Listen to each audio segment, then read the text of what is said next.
New build week on iRacing. It's like Christmas for sim racers. We get all sorts of new toys. We get to unwrap them and show everyone what we've got. So welcome to a HJ special event by Team Hugh Jass, the HJ VIR 240. We're here at Virginia International Raceway for 2 hours, 14 minutes of racing action. Our two classes of car feature brand new, exciting vehicles to the iRacing platform. First and foremost is the Dallara LMP2 P217.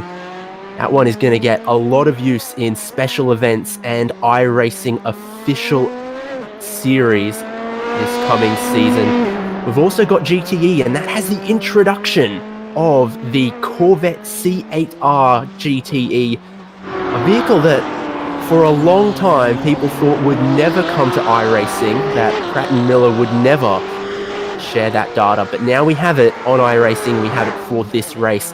I'm David Haynes. Our producer today is Kyle Smith, who we can't thank enough, and I'm joined by Devin Peters.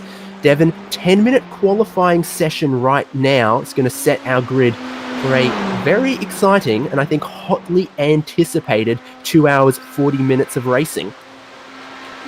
Yeah, that's absolutely right, Haynes, and this is going to be a frantic qualifying session. VIR at the best of times is a challenging track, and in these new LMP2s with the setups not quite right, these guys are going to be pushed to their limits as they try to set a fast time around you. Absolutely they are. So a word about the grid. Looks like we have just around 30 cars here, the most populous of which is the LMP2. People really want to get into this one. It's exciting behind the wheel. It's fast. It makes a great noise. Some of our drivers are starting their first qualifying laps now. We've got 3 cars in the LMP2 division from Satellite Racing. And people well know them as a team that's very passionate about a bit of prototype racing. They've brought some of their best drivers, so they're definitely one to look at as they try to navigate their way around VIR. The LMP2 cars you don't think of so much as racing here, but this is a good track for sports car racing, and Devin, it's a track very close to our hearts as Hugh Jass guys. Yeah, absolutely. The home base for Hugh Jass Racing, the site of the Lifeline 24-hour in the Champ Car Endurance Series race, a race that Hugh Jass has been participating in ever since the race or the team was founded. And a track that had a tough history of its own. Founded in '57, closed in '74, and reopened again in 2000.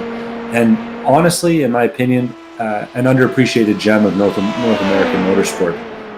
This track is challenging, fast, and requires some serious guts if you want to lay down a good lap time. So many corners that you get wrong just a little bit, and you're mowing grass for a half acre before you get back onto the track. Yeah, exactly. I've driven here, you've driven here. A fantastic challenge, very, very rewarding. Been looking at the 23 car, Dallas Pataska, Satellite Racing USA. He's just crossed the line, one of our first drivers to put in a qualifying time, and he's very quickly bested by Miguel Vigo. We've also got 2 teams from Team Hugh Jass competing today, both of them in the LMP2 division. So we'll be checking in, keeping an eye on the 338 and the 339. I've put in a little bit of practice behind the wheel of this Dallara, and goodness, it is difficult on cold tyres, so I think this second lap is going to blow the first lap times out of the water. Yeah, and even Satellite Racing crossing the line there, their number 7 car dropping into the 33.8s already, but we can definitely expect to see that keep going lower.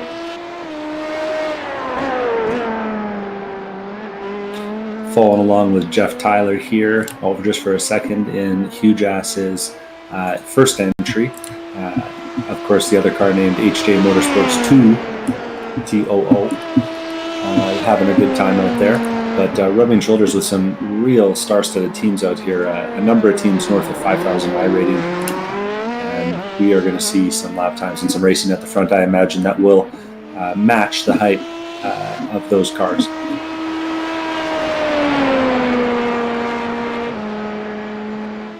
So, long back straight before the final sector, which is roller coaster and hog pen. And you might be on a very, very good lap, approaching that braking zone, dreading it. Yeah, Jeff Tyler to the line, puts himself in 7th. That was his first flying lap, so he's going to have one more. He's definitely going to have time left in this session. Some drivers were right out of the gate to put in their 2 qualifying laps, some leaving it a little longer. Yeah, we got the number 7 coming in, crossing the line for his second lap. Doesn't manage to improve on that one. Oh, no, he does. It just came in 33.5. So knocking that down even a little further. But it looks like all these teams are only going to try and fit in 2 laps. So I'm thinking the second lap must be the sweet spot on the tires so far. Yeah, so quite a few of those times in on the board and the cars parked.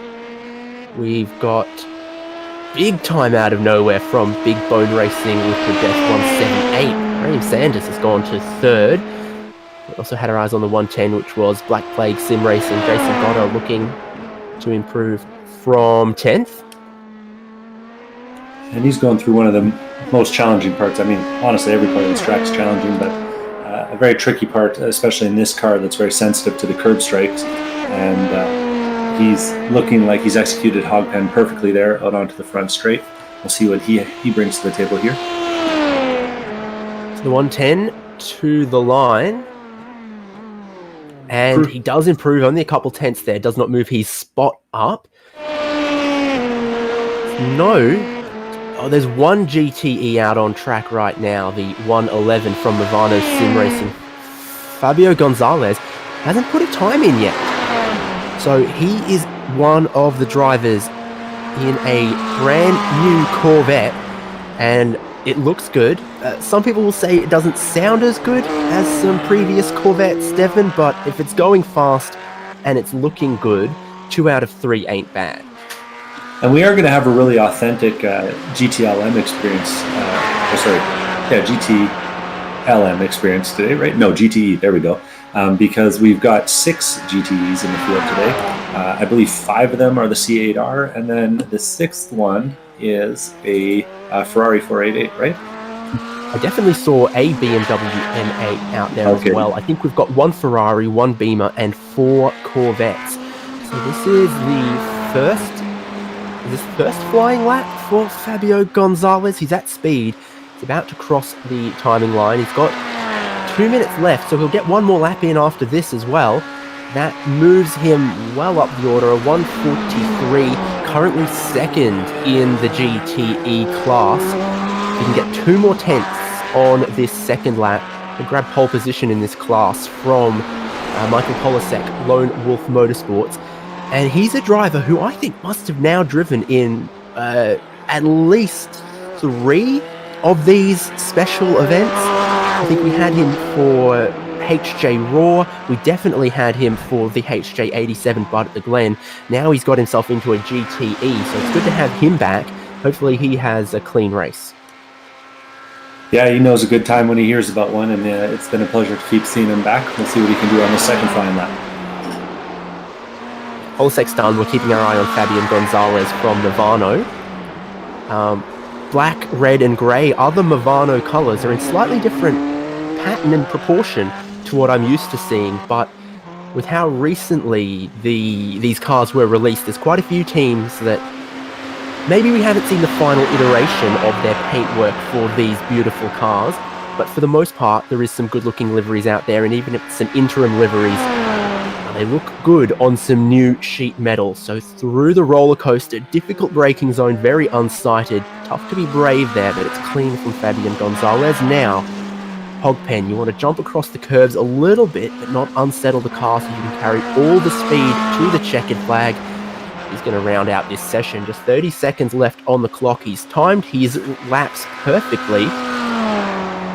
Was this lap enough to grab pole in GTE? No, it's not. He's missed out by less than a 1/10 of a second on pole position in GTE. So that bodes well. We've only got 6 cars in that class. But my goodness, Devon, is it good to see them so close at the top?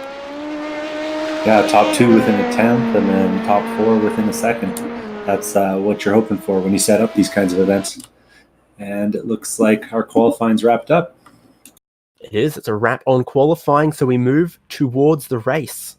2 hours, 40 minutes, once again, IMSA style. And our whole field are going to grid. I do believe they should be getting a full pace lap. So this is what the grid is going to look like. On pole in LMP2, Christian Challoner. In the Satellite Racing 7, Dallara. He's been posting on the iRacing forum in the last couple days all of his little tips and tricks for setting up this car. So he's clearly got a handle on it, and he's not shy about sharing his expertise. So that is going to be a great benefit to the community and the people who want to race this car. There's some good documentation on how to set it up to go quick. He's sharing the front row with Miguel Vigo from Alpine Stars Geodesic Racing in the 62. It's Satellite Racing and Geodesic sharing the front row. Behind that is Big Bone Racing Liquid Death in their 178, one of their LMP2 entries. They're split across both classes for their cars, dipping their toes in all of the buckets there. Satellite Racing USA once again in 4th place with Dallas Pataska. Then Geodesic again with Carlos Villa. Movano Sim Racing LMP, Caden Bin starting the 018. Then the number 24 is Satellite Racing Black with Syondra. Forenz Racing in the number 1 in 8th place. First HJ entry, Hugh Jass Motorsports, Jeff Tyler's put the 338 into 9th. And Action Sim Sport 920, Zach Plummer qualified that, I do believe, to round out the top 10 in class. I'll round out this class, Devon, and then you can have the GTEs. So we're rolling now. 11th place, Black Plague Sim Racing, Jason Goddard in a mostly carbon-looking car. Looks good on these. At 12th place, LMCgear.com Racing, Cohen Evans from Club Texas. AOD Racing Red in 13th with their teammate in AOD Racing White in 14th. So those Canadians there, your good buddies Devon, gonna put on a show from about the mid-pack of that class. 3 Spies Motorsport in 15th. Alpine Stars Geodesic Racing, Mark Noski in 16th. Hello to all of his Twitch viewers. They are eagerly seeing how he's going to go. Can-Am VRL Solo in 17th. Harder Speed 18th. HW Racing in 19th. Beast Team Rick Racing 20th. That's Keenan Kusin and Cisco Scaramuza.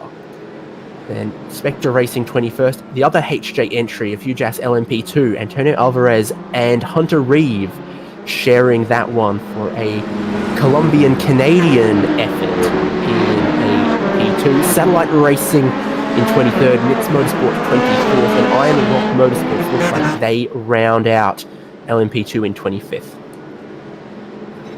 Yeah, and the GT field is looking pretty tight, as we mentioned, though they are now dropping back a little bit to give those LMP2s to, some space to race off the line, and approaching one of the more imposing part of the tracks, the upper S's, after turn number 7 there.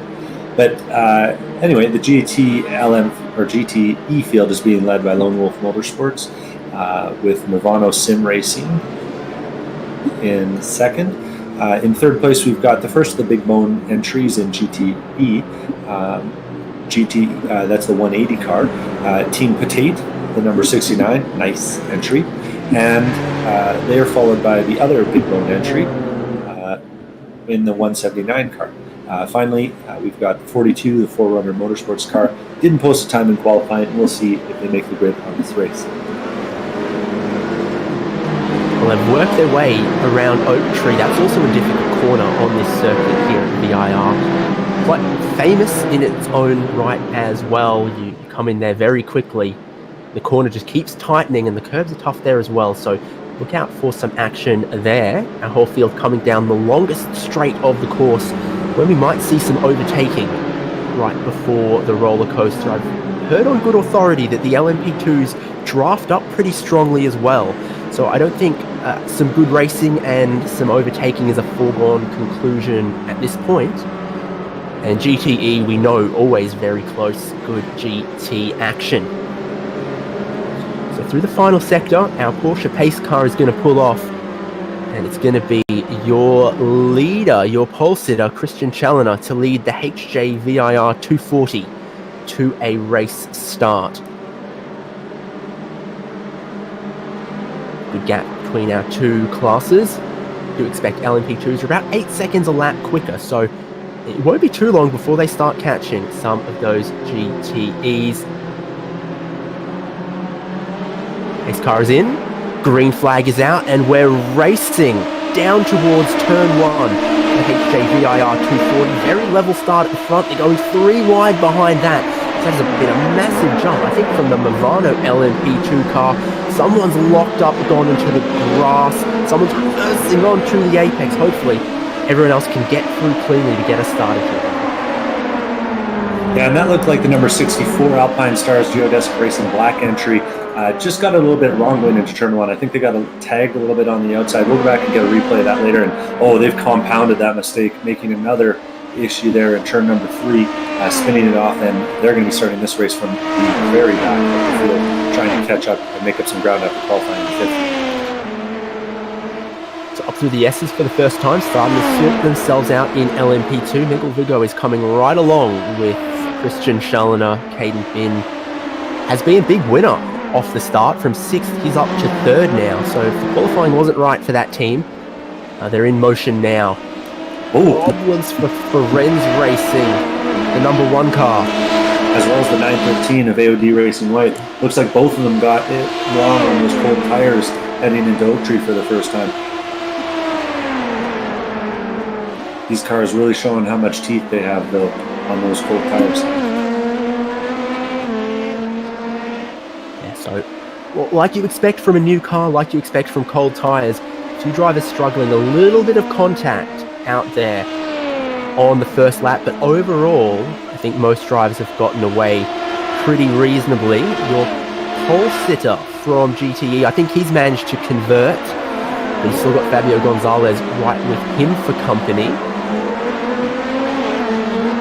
So 6 GTE cars that took the grid, with some LMP2 cars mixed around them now, but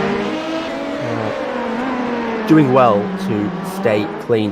The very, very lead of the race, though. Christian Challoner has got a few things to think of, as Miguel Vigo is right with him, frustrating him when he can. And at this point, you already need to be thinking about the fuel consumption and the tyre life. Well, and these cars are just spectacular through this part of the track. I mean, I've come through it here at 105, 110 in the Miata, and it's puckery. And so these guys doing like 180 up through the S's is ridiculous.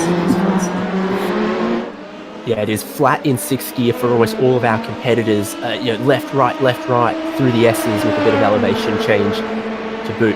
So down the back straight here, past the support pits, big draft from Miguel Vigo. He got a good run out of the Oak Tree, and now he's going to take the lead of the race. Our first lead change. He leads into roller coaster. He gets in tight. He gets some wheels on the grass. Challoner right back to the lead. Miguel Vigo a bit too ambitious on the brakes.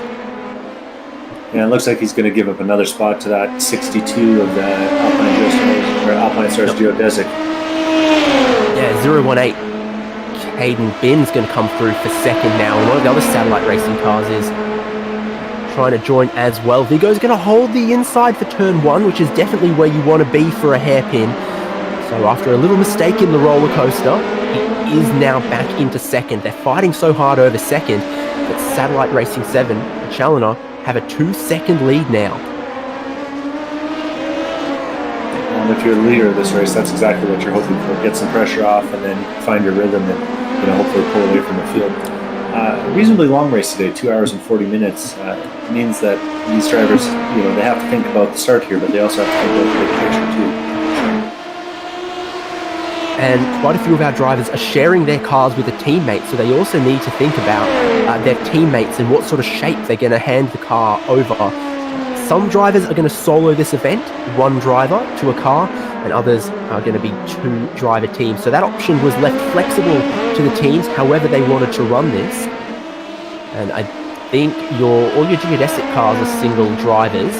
but there are a few where we're going to see some driver swaps. Pressure for second. He's going to hold on to that one.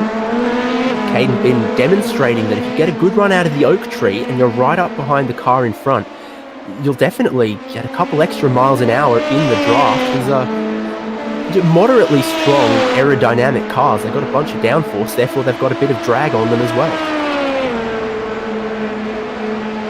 Yeah, borrowing from Christian's notes on the forums earlier this week, a lot of the downforce on this car generated, of course, from the floor. And so these cars are very sensitive to changes in ride height. So that's why when we were talking earlier, mentioning those curb strikes as being something to consider. Very easy to lose control of the car and lose a lot of downforce if you hit the curb the wrong way or at the wrong time in the corner. 747, there's been a change of lead at GTE. So Nirvana have got themselves to the lead of that class. Now they've got to defend. Michael Polasek wants to come back side by side into turn one. All the time, you've got to leave it to space, and I think that was fair from those guys. But in the background, Blake Neck, who's in third, he's gotten distracted, locked up, and gone off in his Ford GTE. So hopefully he keeps that out of the barriers. I think he was misplaced, missighted, and distracted from watching this great GTE lead battle that we've got.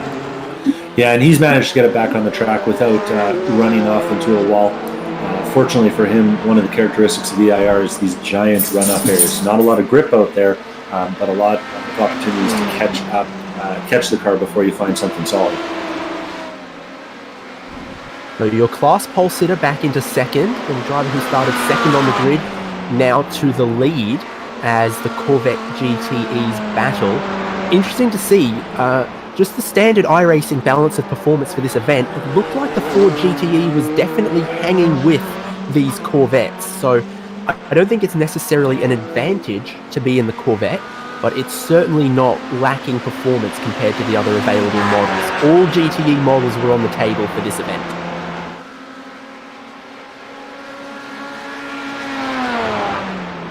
I know they're running last place right now, but I'd really like to shout out that 180 Big Bone Racing car, because I think it's got my favorite paint job of the entire GTE field. The two-face sort of look, one half of the car in white and the other half of the car in black.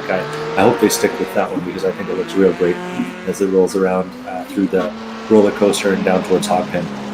Yeah, all three of the Big Bone cars have got their livery on it, making great use of the spec map. It's got some shiny gold, some matte silver, and the car design sort of based off the can design of their title sponsor, Liquid Death, which is a canned water.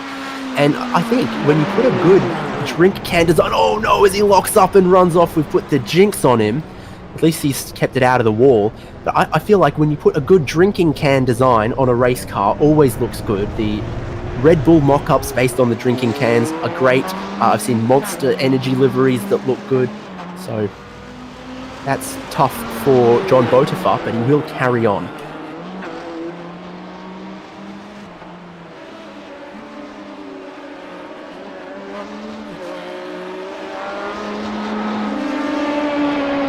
Have a look in the middle of the pack. Here's another car making good use of flat surfaces and some shiny metal copper chrome. Cohen Evans, lncgear.com Racing. He's coming under pressure from Zach Plummer in the Action SimSpeed car. These guys are battling over 8th and 9th. I'm going to suggest maybe that the 920 Action SimSport car has got a better race setup on, because Cohen Evans in the 17 has come forward through the field in the opening couple of laps, but now he's not looking as strong or as confident, Evan. Yeah, and that Action car has looked really, really confident at a few different occasions in these early laps. Just avoiding, a little contact ahead of them and being able to point the car all over. So, building a stable setup is as important as building, a fast setup. And sometimes in these longer races, it looks like he's going to start putting some pressure on LMC gear as they dive down towards the oak tree here. Yeah, a lot of speed from Action through South Bend, which then leads towards Oak Tree, but it's not really an overtaking opportunity in cars like these. looks like most of the passing happens when you get a good run out of Oak Tree and then slipstream up to the car in front, which is what's happening here. He's getting closer, getting closer. He has a look to the inside. That is not close enough for a move, but it shows you can race in these cars. And then the other good overtaking opportunity must be out of Hogpen, the final corner here, and down towards turn 1. And you've seen turn 1's a difficult braking zone, so if you get it right, maybe that's where you'll make a move. Yeah, he hasn't had the best run out of Hogpen there, so it'll be hard for him to make a move into turn 1. But you know, it's kind of hard to imagine this, but they widened this track by something like 30-40% when they rebuilt it in 2000. So it's kind of wild to think about how narrow it must have been before they came back and rebuilt it after it sat as a cow pasture for like 20 years, right? Anyway, it's always fun to walk around here and just see the remnants of the history of this track all around, and some really unique corners that they've dug into the countryside. Not just cow pastures, I'm reliably informed there was some hog pens as well. So at the front of the field though, Christian Challoner, he had a good lead, 2.5 seconds. I don't know if his pace is dropping off or he's conserving his tyres or he had a mistake, but Miguel Vigo, who seems to have, well, he got the fastest lap of the race and he's consistently putting that kind of speed down now. He's caught back up. Challoner under pressure. We've seen the straight line speed looks good for that geodesic racing car as well. Maybe that's one of the things they've worked on, is having a little bit more straight line speed. I know you read Challoner's forum post, I read it as well, and it sounds like that there's a couple of downforce levels you can make work for this car. Yeah, and if it were up to me, I'd be looking to try and do the Le Mans setup on this track, because these straightaways are just so big out here and there's so much time to be made up. If you can make it halfway as decent through the corner, I gotta imagine that this is a track where you've got over 60% of the lap at full throttle in terms of distance anyway. Coming into this fast left-hander through NASCAR and then up through the lower S's. These are the parts where you can see that Alpine Stars car suffering. But as soon as they get into the straight line and into the upper S's, he's going to start making up ground on the top half of the speeds that these cars run. Yeah, you're exactly right. That showed through the corners there's a lot of grip in the satellite racing car. But then down the back straight, that's where Vigo seems to be very, very strong. I'm keeping an eye on the speeds right now. And yeah, certainly much quicker in a straight line. He's got an extra 10 kilometers an hour. More 13, 14 kilometers an hour behind. That's enough to put your nose in front. And hopefully this time he'll have learned his lesson about the braking zone. So that is the lead for Miguel Vigo. Right as they're about to catch the first of the GTE traffic. LMP2 cars have got to be patient and pick their line carefully for getting past GTEs, but then when they do, they're quick enough in a straight line, they're going to get past. So this might be the first lap led for the 62. They go to the lead, but is that lower downforce, higher speed setup going to hurt the tyres more? Third and fourth also coming through as well. They're not far back, so it's no one's running away with this race at this moment. There's 4 cars for the lead within 2 seconds, and it seems like that different downforce philosophies, different setup strategies to go with it. Well, and you and I were talking before the race and kind of talking through some of the strategies we might see, and I think that this downforce level is really going to play a key part in the strategy as well, because of course, as you know and as our viewers know, that if you run more downforce, generally speaking, your tires are going to be in better shape at the end of the stint because you're not putting as much work through them necessarily. So it should be interesting to see, knowing that these cars fuel and put the tires on separately, if maybe Challoner is going to be able to double spin his tires while the Alpine Stars guys sliding around out there and being fast and slippery, they might not be able to. And so maybe Challoner's banking on that, because this 15 kilometer an hour, 20 kilometer an hour difference down the straightaway is really going to come back to bite him if he doesn't have some sort of other solution in mind. And the other thing is, having that extra straight line speed is great for passing the GTE cars in a straight line, and then you're not you're still quicker than a GTE car in the corners, so you haven't put your eggs in the basket where you lose them if you're caught behind a GTE car, and you'll more easily clear them in the straight line. So it's a setup that seems to work well racing amongst his own class, but also you can see how it's going to make it easier to get through traffic as well. Absolutely. It actually looks like things are heating up a little bit for 4th and 5th place between Dallas Patska for Satellite Racing and the Big Bone Racing Liquid Death car. Really glued together that time across the start-finish line. Yep, they are close. Graham Sanders had a great qualifying for 3rd place. Now he's back into 5th, maybe as the race setups come in for some of the other drivers. Undra trying to line him up, but if he's running the same setup as his teammates, then it's going to be tough to get past if he doesn't have the straight line speed. I don't know about you, but when I get past the team setup, I always take a click of rear wing out of it, just to give me that little bit extra. GTE off the track in front of them. More problems for Blake Neck, finding a bit of the grass in his Ford GTE. Luckily, everyone avoided him and he safely rejoins. But again, it looks like he's having a tough time of it, even though he's got good one-lap pace. And those Ford GTs have always been a little bit edgier, I think, than some of the other cars in that class. So, you know, purpose-built, prototype, whatever you want to call it, but a handful on the sim at least.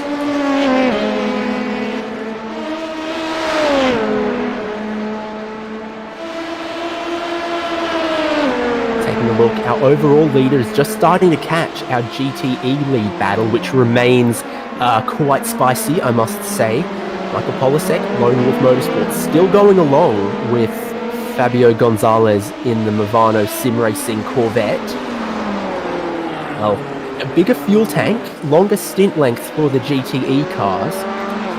So I don't think 2nd place is a bad spot to be right now if you can save a little fuel. Here comes the leader behind them, your overall leader of Miguel Vigo. Is he going to get both of them before the S's, or is he going to have to wait? He slides down the inside, and I'm not sure if that's exactly what Fabio Gonzalez wanted, but it was clean. He had enough speed to make that work, and I'm sure he's delighted now to have 2 GT cars between him and all of the pursuing prototypes. Yeah, that's a brave spot to do it, but not an uncommon one here because, of course, those LMP2s are carrying so much more speed. And the 2 Satellite Racing cars behind, now running 2nd and 3rd after Movano Sim Racing had a little incident, are going to slice through those LMP2 cars on the back straightaway, once again using that top speed to their advantage.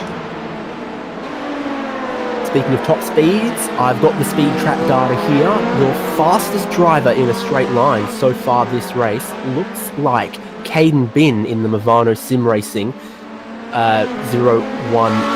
He hit 301.7 kilometers an hour. That compares to a best speed trap all race long of 293 for Christian Challoner. So at a best case scenario, pulling a draft, he's 8 kilometers an hour faster.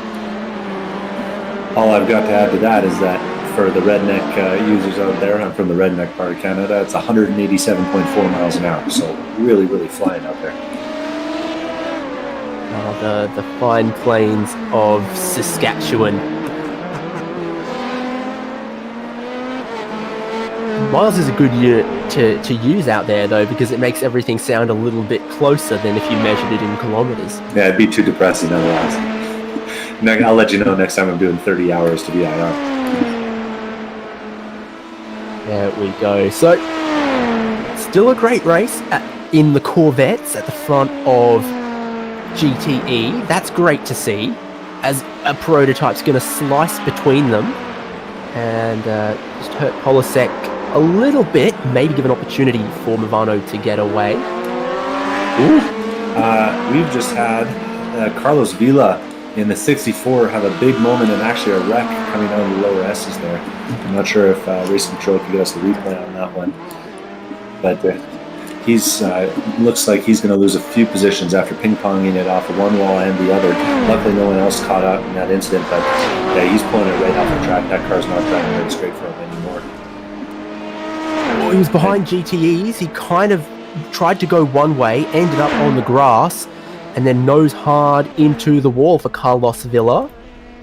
And that was a heck of a moment for AOD Racing there too. I think that was their red car that came by. No, their white car that came by.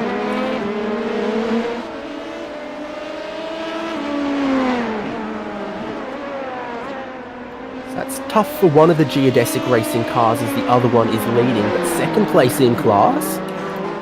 It's got a bit of a teammate battle. Satellite Racing 7 versus Satellite Racing USA, and Dallas Pataska has gotten up into second ahead of his teammate. If they're running the same setup here, I think there might be just a little bit of damage, maybe a little bit of under-tray damage I think you can get on these cars for Christian Challoner. He might be just holding on, limping till the next pit stop, which I think they're about halfway through a stint now. Yeah, and all the drivers here, I guess worth mentioning for the viewers, will have access to one fast repair, so that might not be the end of the 64 Alpine Stars Geodesic Racing Black, that accident there, because these cars can teleport back to the pits and get repaired, but certainly a big penalty when you have a significant wreck like that. We're about to come across score another lap, and I'll update you on the timing because Dallas Pataska is come on strong now. Miguel Vigo in the lead, crosses the line. What's the time? 35.2.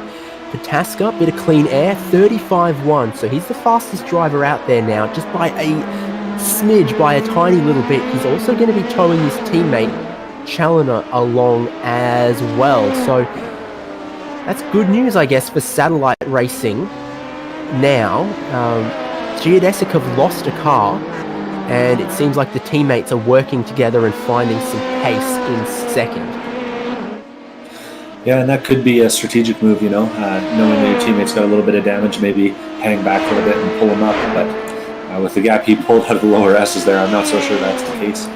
I went back and I took another look at that Geodesic incident there with the 64 car, and it brings to mind another complication of this race. VIR, of course, well-known track, international, hosts IMSA a couple times a year, I believe, as well as any number of SCCA and NASA classes, but not the most popular track on iRacing. And so, going to the right-hand side on that short straightaway is a tricky way to make that pass, especially when the first S goes to the left. And I've noticed more than a few situations where our LMP2 cars have made a pass in a way that the GTEs aren't quite expecting. And I think, I wouldn't be surprised if that becomes a major storyline in this race, those little miscommunications, because without an enormous amount of track time around here, there's a lot of wrong ways to make a pass on a circuit like this when it's as committed as it is out here at VIA. Oh no, problem for the 338. It's buried in the tyre barrier, couldn't get it out, and that is a tow back to pit lane for our friend Jeff Tyler. Oh, and that looks like exactly what we were talking about with the curve strikes. He comes through the upper S's, gets real fast through turn 9, and then hits that inside curb and slides it straight out into the barriers. You lose that downforce, lose the seal from the ground effect, straight into the wall, not much you can do. He got stuck in there as well, which was his problem. He wanted to just get reverse here, but unfortunately it's needed intervention to get him out of there. So yeah, Oak Tree, difficult corner there, and it just goes to show he's on slightly the wrong line, caught a tiny bit of curb, and off he went. About the lead here, Pataska was a 10th quicker again, but Vigo has 3.5 seconds of lead, but he's not stretching out that lead, which is interesting to see. Our GTE lead is actually pretty tight. They're still trying to let all these LMP2s by, but they are definitely feeling the pain, losing some lap time as they get out of the way of these impatient LMP2 cars. We've now got the Nirvana Sim Racing entry being followed closely by Michael Classic and the Lone Wolf Motorsports car, with about 3 car lengths between them. as they head up to the S's here. And a very different experience in these much heavier GTE cars. As wow, that was tight. Looked like Movano Sim Racing had to brake check to avoid that LMP2 car that was coming through. The hardest speed entry. Now as they come to the hog pen, and you're right that the distance between first and second here, I think it's just enough that you're definitely picking up the slipstream behind. And in fact, Polsek's had a good run through hog pen there, and he's closing up a little bit. That's a good run, but not enough to make an attack. So he seems to be very much biding his time, leaving just a little bit of gap, and presumably keeping an eye on the mirrors and the rear view camera, because it is still over 20 LMP2 cars running with a decent field spread. We're now well and truly into traffic every lap for these guys. Yeah, but glued together. It's real fun watching this kind of racing out here.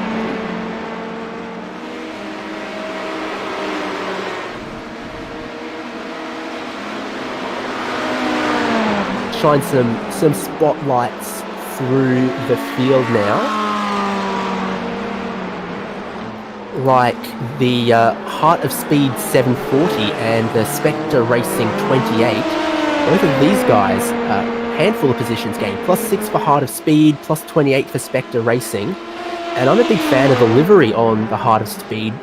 Bit of black, bit of sort of neon green, bit of blue as well. Nice pattern. That is a good livery.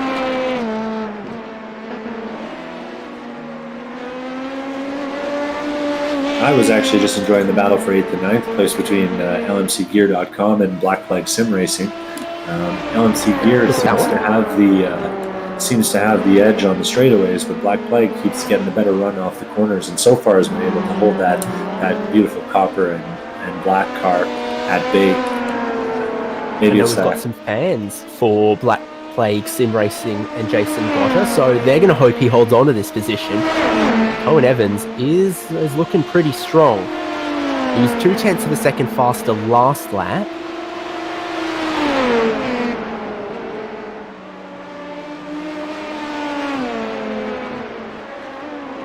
To Oak Tree. If you're the car behind, I think you want to get that apex perfect, get the drive perfect, and I think that was good drive from Cohen Evans. Let's keep an eye on the speeds if he's going to be able to attack. He's not. Identical speed down the straight. Is that also lower downforce for Gotter? You know what? I might have gotten that backwards. But either way, yeah, still tight in the top 10 there. And those two are battling all the way around. And it's now about 3 laps that they've been kind of nose to tail in the pack.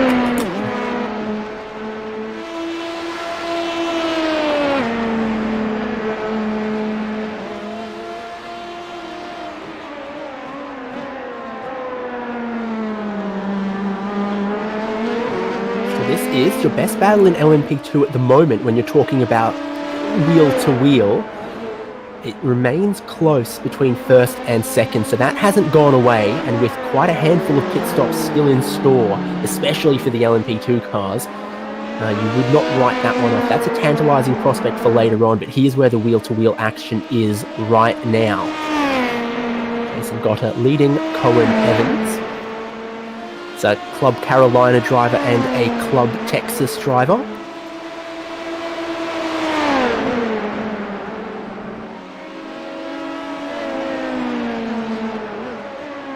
About this time for Oak Tree, Evans is close again, has a good line once again. The power maybe doesn't go down quite how he likes. Devin, have you had a chance to play around with any of the traction control settings on this car? Because I know there's a couple dials, there's a couple things, and I think your pace is affected by how well you tune that. You know, I was actually just kind of wondering about that, Haynes, and I was looking on board. I don't think that there's anything visual that we can see, but I do know that when you turn the gain up on this car, I think it, from reading that Christian's post there, he was saying that it affects how aggressively the traction control engages. So if one of those cars is running like a really high traction control setting, gain in particular, it could be compromising his drive off.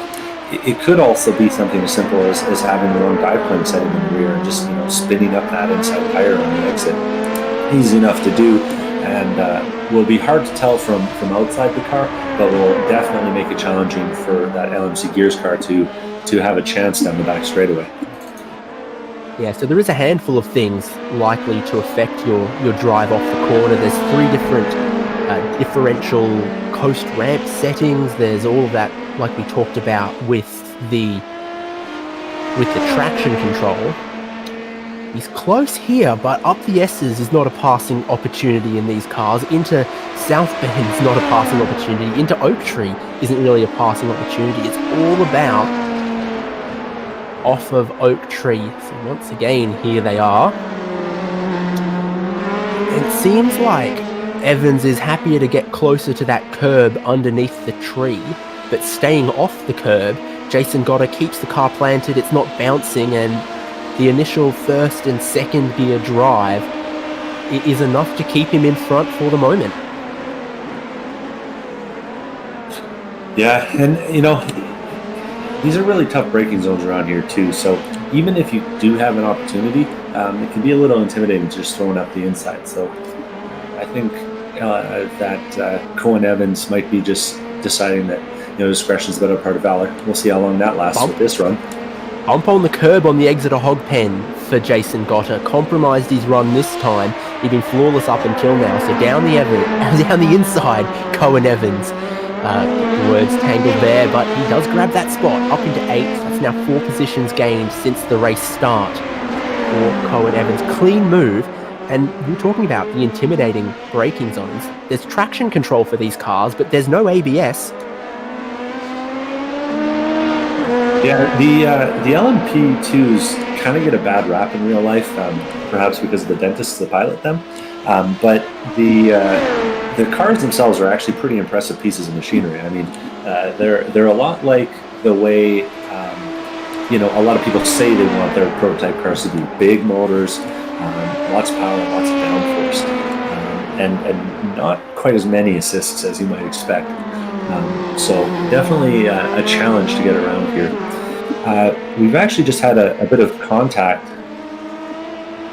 for the, I believe that was the 14th place car, the 338. I'm just going back to see if I can see it again. It was going into turn number 1.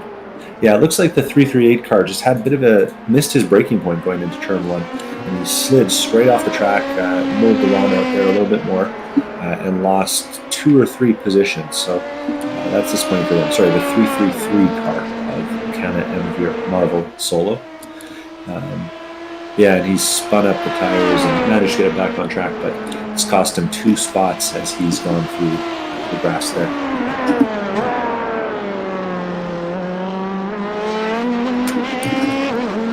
Catching back up with the race, though. It looks like our leaders have normalized their pace a little bit.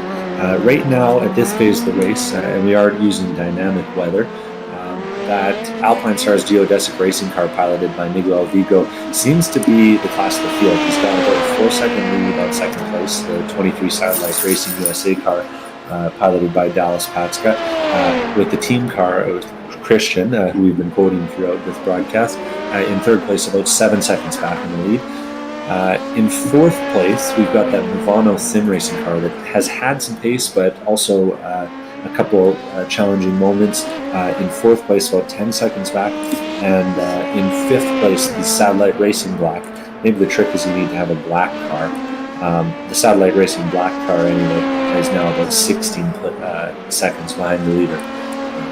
And has moved up a couple places since the start of the race, but so far, anyways, does not look to be in contention.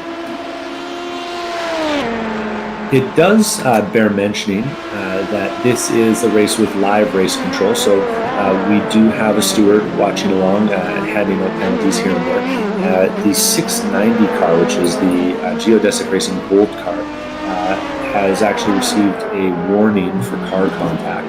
So that's something to keep back in the back of the mind. They're in 10th place currently. And there is the possibility that if there were a significant wreck or a car that decided to lap around slowly or something like that, we could end up with a full course caution here. So while these gaps are significant at this point, just like a real race, there is always a possibility that this race could end up getting neutralized by a safety car, which might have a severe impact on the way the strategy plays out.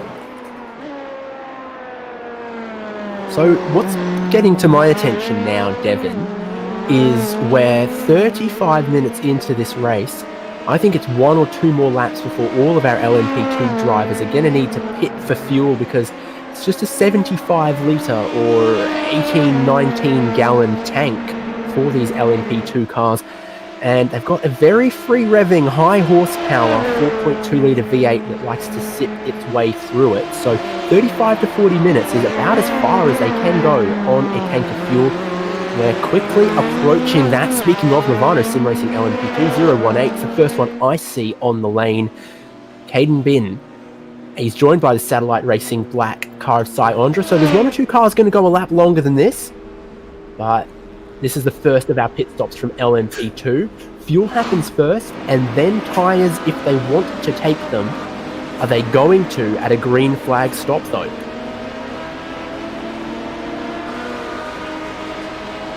Yeah, that'll definitely be interesting to see how that shakes out. I also think that Satellite Racing car, that Geodesic Racing black car, has pulled their driver out.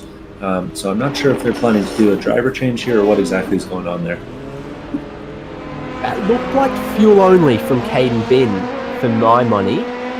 Fuel only for Syondra in the Satellite Racing black as well. Big Bone Racing, we're yet to see the end of their stop. Just 30 seconds, didn't see the cars go on the jacks. So the drivers who had their traction control settings set to look after the rear tyres and have a setup that is going to look after those tyres are now going to be great in the second stint.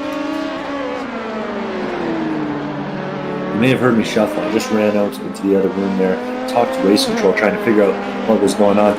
The 28 car has actually suddenly disappeared from the track, and that's because their driver was suffering from a very, very poor connection. It looked like he caused an incident or two circulating around. So anyways, that car has been relegated. Along with our leader, the number 62 Alpine Stars Geodesic Racing, piloted by Miguel Vigo. Yeah, top 3 on the lane together. I don't think we're seeing any driver swaps out of these teams, but I think we're seeing the dominant strategy is double stinting tyres when the stint times are only 40 minutes. So, yeah, Vigo in his pit box, Tasker, Challoner in their respective pit boxes, all right down the pointy end of the lane. Vigo was the first to hit his box. 31.5 seconds of fuel, and he gets rolling.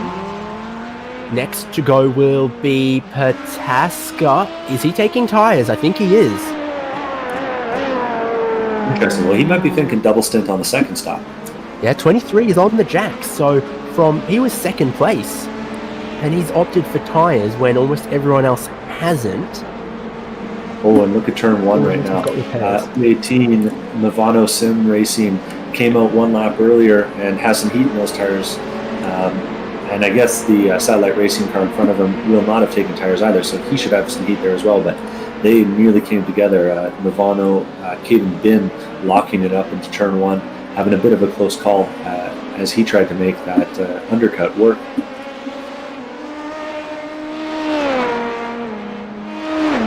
So Vigo resumes the race lead with the tyre change for Pataska. He's dropped down, so the number 62 has a 12-second lead over second place where this battle is taking place. The 23, Dallas Pataska, he's just come off on his outlap with those cold tires. Heading through the lower S's. Yeah, just heading through the lower S's. Looks like he tags the inside of the curb, and it just comes around on him. So another thing to consider, anyone going on to cold tires. We are getting a little later into the evening, 6:10 in sun time. And so that sun coming down, the track getting a little cooler, and that just caught him out. He's lost about 15 seconds putting that car backwards, though it doesn't look like he's tagged the wall. I also didn't see him hit the wall there, but like you say, yeah, cold tyres bouncing across the curbs. did not work for him. So that's also the danger in taking a new set of tyres. I don't doubt Protaska could come back into this. But it's dropped him back, and he's behind our favourite battle, Black Plague Sim Racing and LMC Gear. This battle continues. Cohen Evans had 5 seconds longer on the pit stop, so I wonder what happened there. Did he need a little bit of repairs or something? Unfortunately, it's put him back behind Jason Gotter, who he fought so hard to pass earlier, and now they've got a potential, podium finisher pace right behind them. Great 3-car battle down in towards turn 1. Cohen Evans loves breaking down the inside here, and he's going to try keep it clean, fellas. They do around the outside. Is Gotter going to get better drive? He will, and that's the inside for the next corner. I think Cohen Evans realizes he's going to back out of that one and save it for another day. All the while behind, Dallas Protaska's tyres are warming up, and he's going to be in a strong position. The spin has cost him this track position.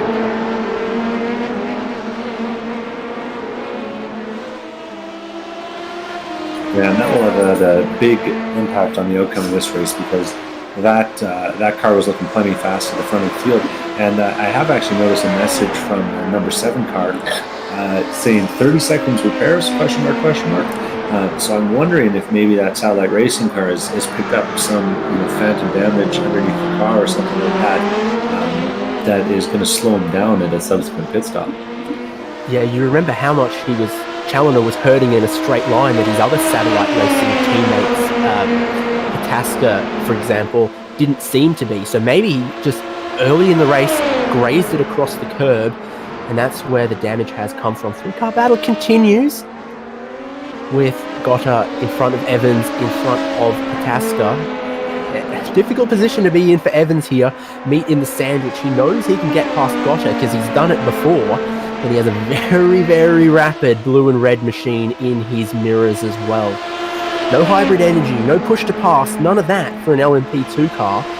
So an overtake, looks like you've got to set it up a couple corners in advance. Evans down the inside once again. This time he's a little more aggressive, a little more forceful. He's got the nose in front.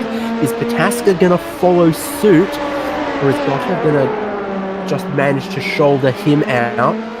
He will. Protaska's not game to try to make that move around the outside, that part of the track.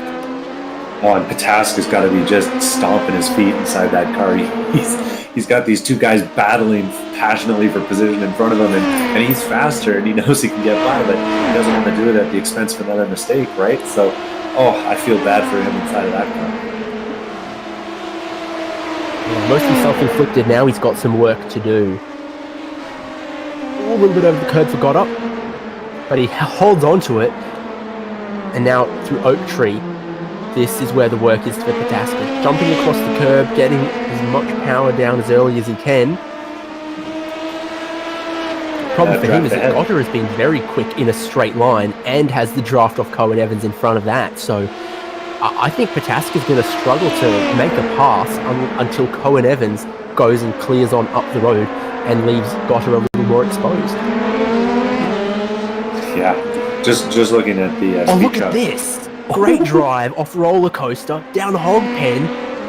Somehow it's mostly clean. Got it off the circuit now, but that was aggressive and unconventional.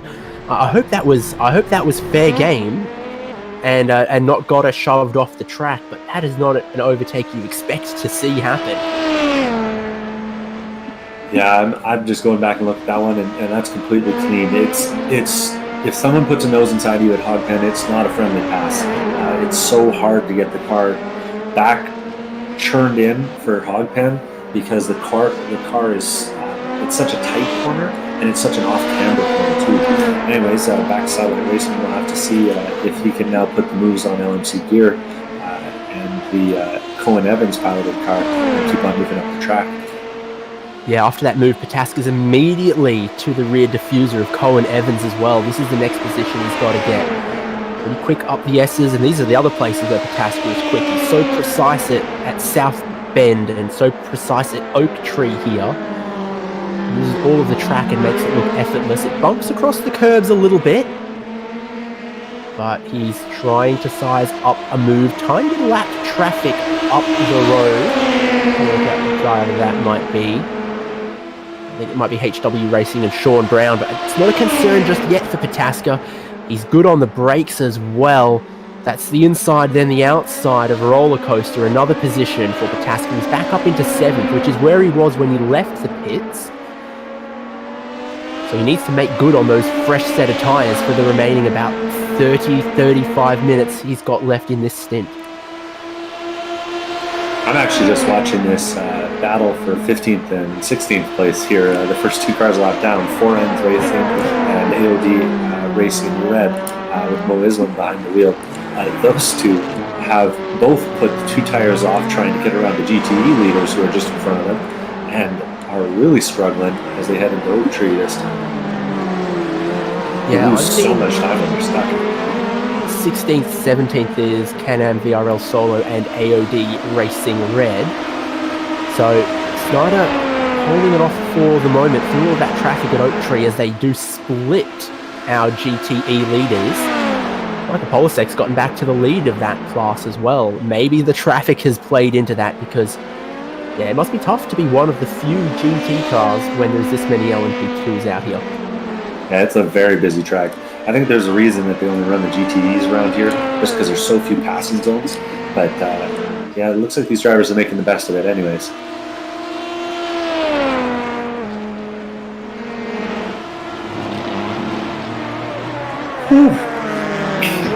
Cade and Ben just made a diving move around the outside to lap that AOD Racing Red car and try and stay glued to the bumper of Christian Challenger ahead of him. So we've got like 3 battles in one right here. 2nd and 3rd place came through the battle for 16th and 17th, and the battle for 1st and 2nd in GTE. So 3 different battles going on all at the same time. That's what you love to see. And that's a bit of multi-class sports car racing then, isn't it? So all that, jumping across the grass in a couple places, 018, Caden Bin is only just within a second of Challoner here in their battle for 2nd. And while they've been, battling, there's been problems for Pataska. Vigo has a lead now of 16 seconds, which is the most comfortable lead anyone's had all race long. I think Caden Bin would like to put stop to that if he can get to Challoner, get past Challoner, and maybe pursue the lead of the race.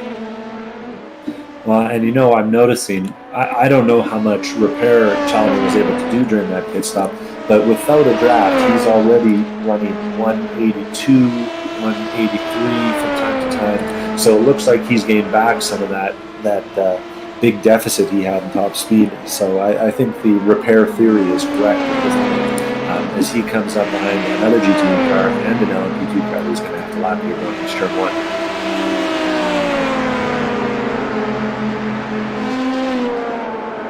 Antonio Alvarez from Colombia, piloting one of our Hugh Jass entries in a beautiful paint scheme prepared by Andrew Fawcett. Quite fond of it. Glows well. Yellow on front, blue on the back, but he's got pressure on the back from Benjamin Gregory. 3 Spires Motorsport was a couple tenths of a second faster last lap. He's starting to hunt him down. Both of these guys fuel only at their last pit stop, so this is a real battle over 12th place here. I think Hunter Reeve might have started that 339. Alvarez is driving it at the minute. I'd have to fact check that one. There's a ripping scrap they're having. My notes have Alvarez starting the race, but yeah. He goes Gregory down the inside of the roller coaster. Does he get the braking zone right? He does. So he moves up into 12th. Line speed is massive for 3 Spires Motorsport as well. Yeah. I think they've just gone and taken away my... they got the 2nd fastest straight line speed I've seen yet. 302.2 miles an hour, kilometers an hour. That would be a heck of a land speed car running down the back straightaway there.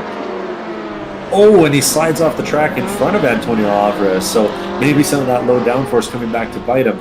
But Alvarez will take the spot back and clear away, getting about an 8-10 second gap. As Benjamin Gregory, we can see, just locks it up heading into the first turn, and a simple enough mistake to make. And luckily, not a lot of consequence when you've got that extra space out there to slow down.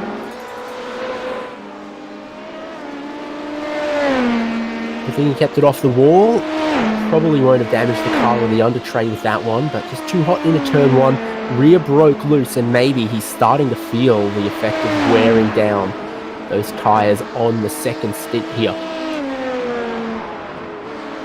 Yeah, I mean, I'm looking at the timing screen, and it looks like, you know, our leaders are about a second off of where their fastest laps are. They're not losing. Well, sorry, I'll take that back. Miguel Vigo's about a second off of his fastest lap of the race. Everyone else is looking like more like a second and a half, 2 seconds. So tire degradation is playing into the speed that we're seeing from these cars. I'll tell you who's the fastest driver out there at the minute, though. It's Dallas Pataska, because he's got fresh tires on. So he's gone off cycle on strategy, and he's not going to lose all of that time. He's getting some back now. We'll see. He was almost a second. There's a problem for the 24. That's Syondra in one of satellite racing cars. He's dropped back a position, he's dropped back a whole bunch of time, and that is an off at the oak tree and into the tyre. Not as hard as Jeff Tyler did, but he did get into the tyres just there in the 24. Yeah, looking at the reverse angle on that car, it looks like the bodywork is maybe a little scuffed, but it doesn't look like it's bent up. So hopefully that won't affect his top end. But, you know, the classic mistake at Oak Tree.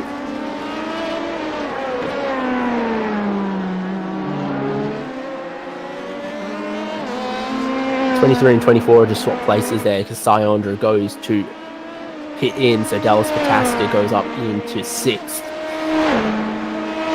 Tough. They've got a lot of speed, but it's a tough race for these satellite racing guys. You know, Challenger's had some problems. Pataska's had a spin, and now Syondra a bit of damage. They've worked out how to make the car quick. They're just struggling with the race. Their hopes really rest on Challenger in second place here. He's now just a second clear of Caden Bin in the Movano car, which we know is just a bullet in a straight line.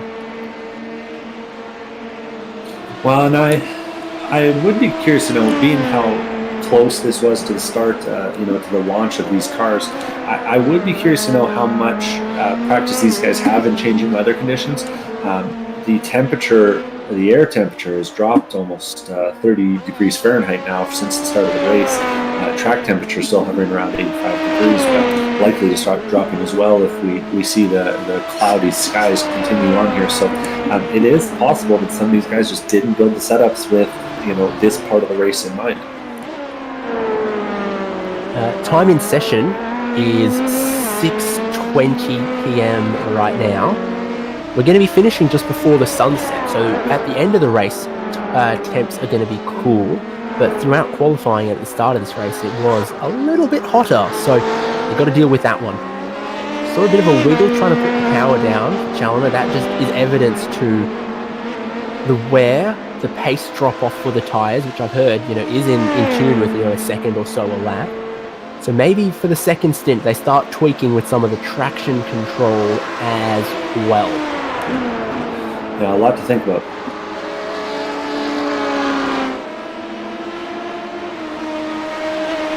There's a lot of people resting their hopes and putting their support between the 690. That's Alpine Stars Geodesic Racing Gold, with some well-known and I'd say well-liked drivers, Dan Suzuki and Mark Noski, sharing a car there. They're under pressure.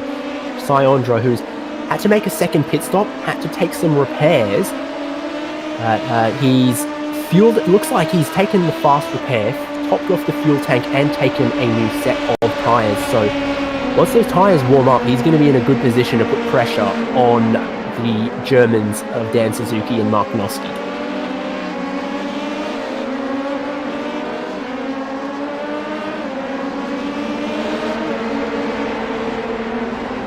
102 live viewers on Twitch for that car right now.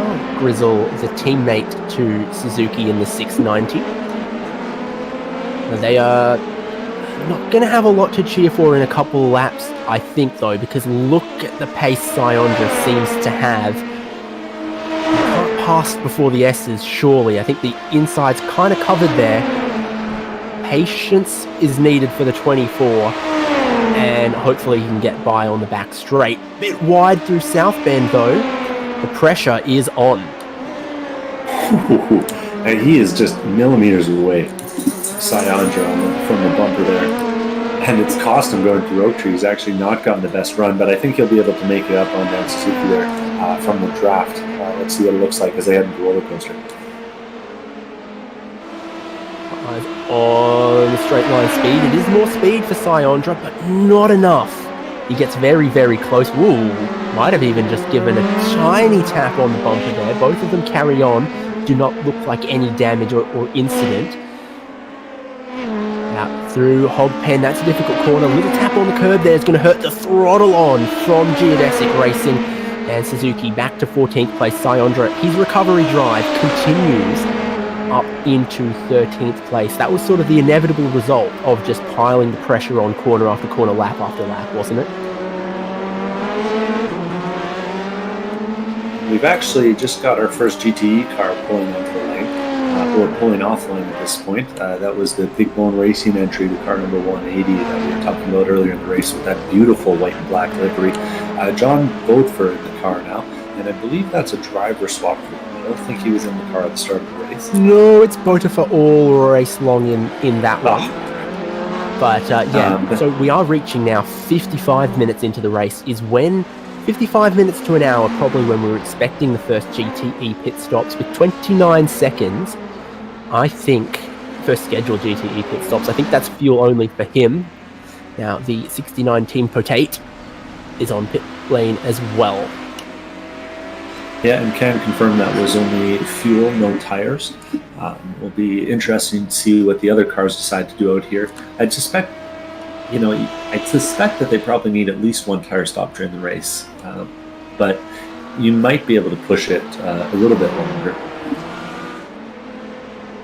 Yes, though, will only be a matter of minutes before we expect to see first and second from GTE on the lane for their first pit stops then.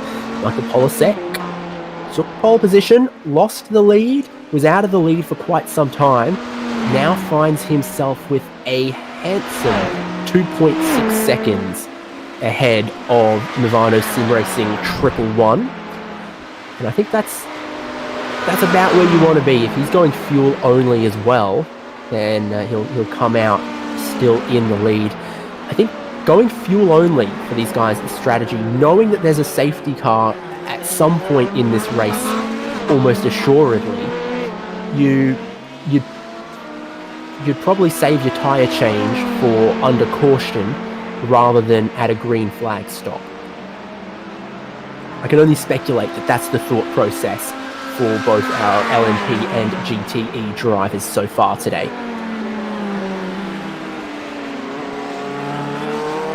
Yeah, and I was just having an internal chuckle looking at the 747 Lone Wolf Motorsports car that's leading the GTE field and wondering how much time he spent iRacing the past 2 weeks and how much time he spent on Microsoft Flight Simulator. But either way, it seems to have worked out for him. He's leading at this phase of the race. He put in plenty of practice laps for this one, as from second place, Gonzalez is in, while Polasek continues. So maybe those laps in the draft, saving a bit of fuel. We'll see if that's a strategy master call, and if that's going to help him. So second place is on the lane. Getting deeper in the race means that you can pit a little later and a little shorter at the end of this thing. So Jack Anderek from third follows him in. That's one of the other Big Bone Racing GTEs. Just misses his pit stall in the 179. Fuel still going in for Gonzalez. Fuel is done. The car doesn't go up on the jacks and he gets rolling after 34 seconds. So that's a fuel only stop there as well. GTE guys in the Corvette doesn't seem to be eating up its tyres. They don't feel the need to change them. Yeah, and I mean, last time by, Michael Polasek was only about 6/10 off his best lap. So seems like these tires are lasting at this point in the race. It will be interesting to see if, after 2 hours, they're feeling just as good about those tires as they are now.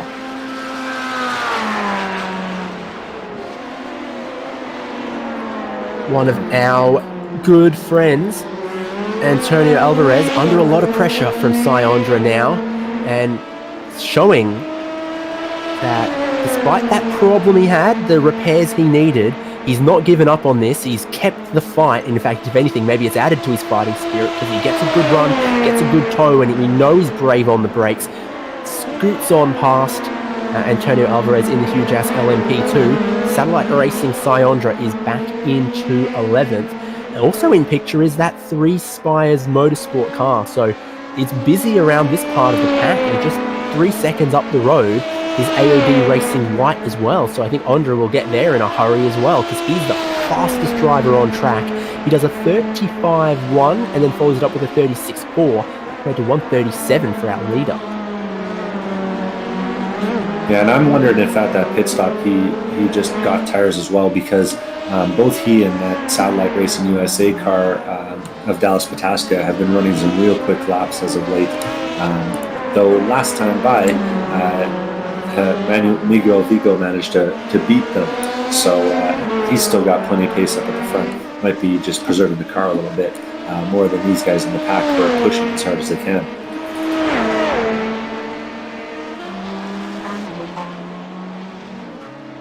So what about Michael Polasek and Lone Wolf at the lead of GTE, still out on track without a pit stop? Still putting in reasonable lap time, so I'm not sure they're going to get undercut by anyone here. Whoa! LMP2 dive down the inside. Oh, well, they've misjudged that, haven't they?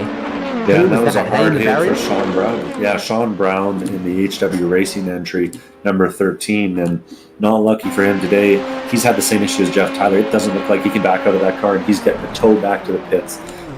Real disappointing for them. They had started in 19th place and were running kind of a quiet race in 19th place, but no issues up until that point. And then one unexpected jink back at him and flying across the track and into the tire barrier.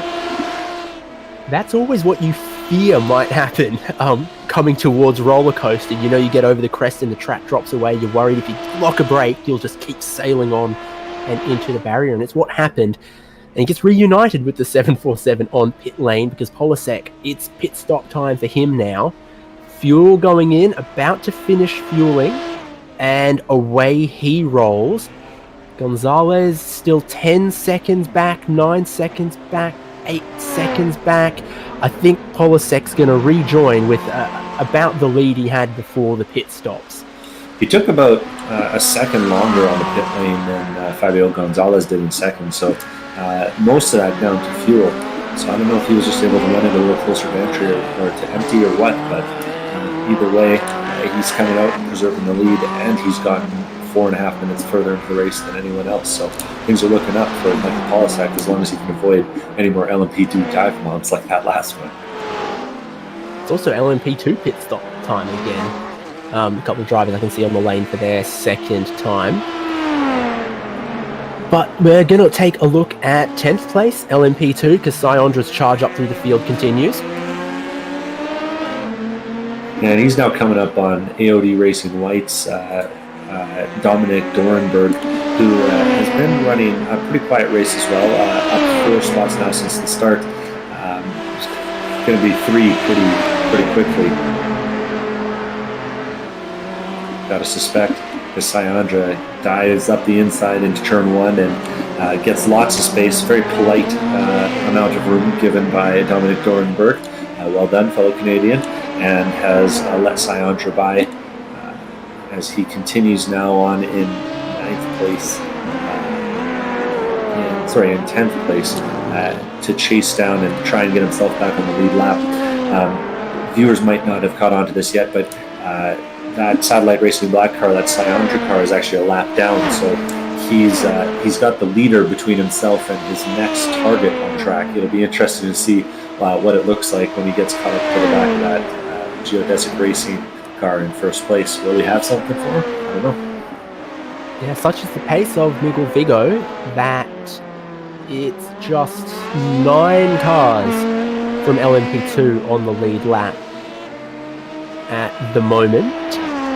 we'll see. There might be some who took tyres at the first stop who end up back on the lead lap when Vigo takes tyres, but still he has been relentlessly, a second a lap here, a second a lap there, faster than the vast majority of the field. Really, our best lap times have come from the geodesic car of Vigo, the satellite racing cars, and the Movano entry of Caden Bin. Between those three teams, I think, has been the bulk of the performance. We have had a little bit of action towards the back half of the top 10 of LMP2. The 920 Action SimSport car, currently being piloted by Zach Plummer, was involved in an unfortunate incident that I'm not sure our cameras caught, heading into the roller coaster on lap 38.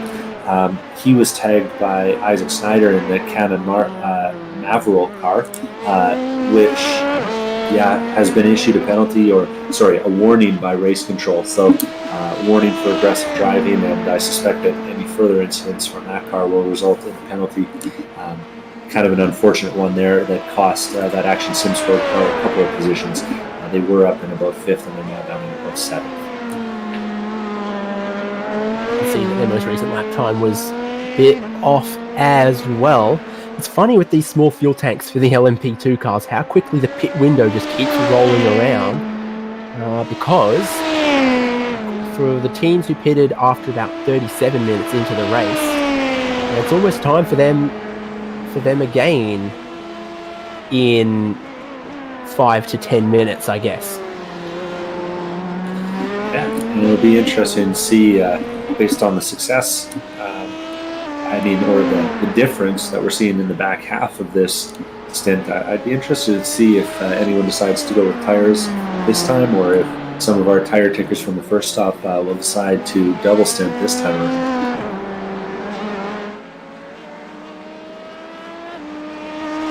Pace difference. Racing at 13th and 14th place.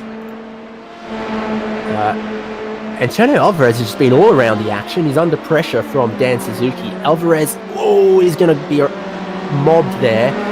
He just set his personal best lap of the race, but it was not enough for Antonio Alvarez to stay ahead of Dan Suzuki on that one. But Suzuki was looking to the inside, had his nose in there, did a good job on the brakes, on turn in and powered down. That's up to 13th place for 690, and 339 drops back one more stop. But I think Alvarez is doing a good job of being a safe hands, and of the two HJ cars, he is the leading one at the moment.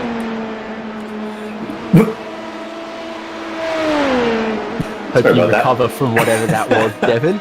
I was just going to comment that Antonio Alvarez has certainly been the safe hands. He's managed to pilot that car up 8 positions since the start of the race. So maybe not the fastest car on the track, but pretty happy about that, how that's going for him.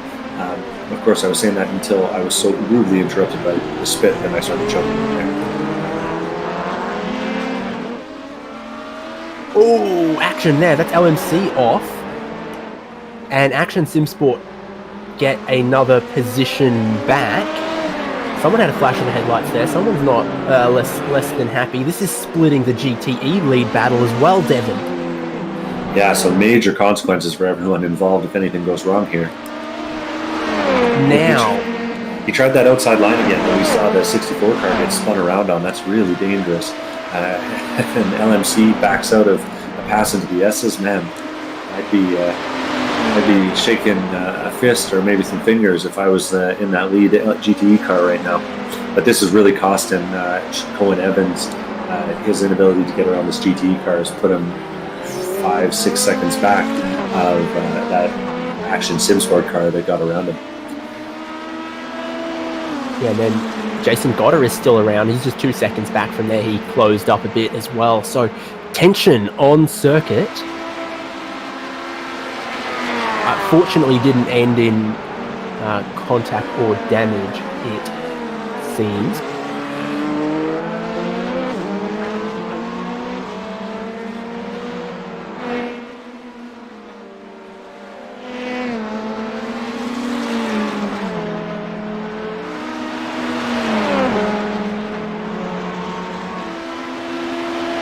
speaking of, we might as well check in on our overall leader, the 62 with Miguel Vigo. Things have been pretty calm for him as he's been cutting through traffic.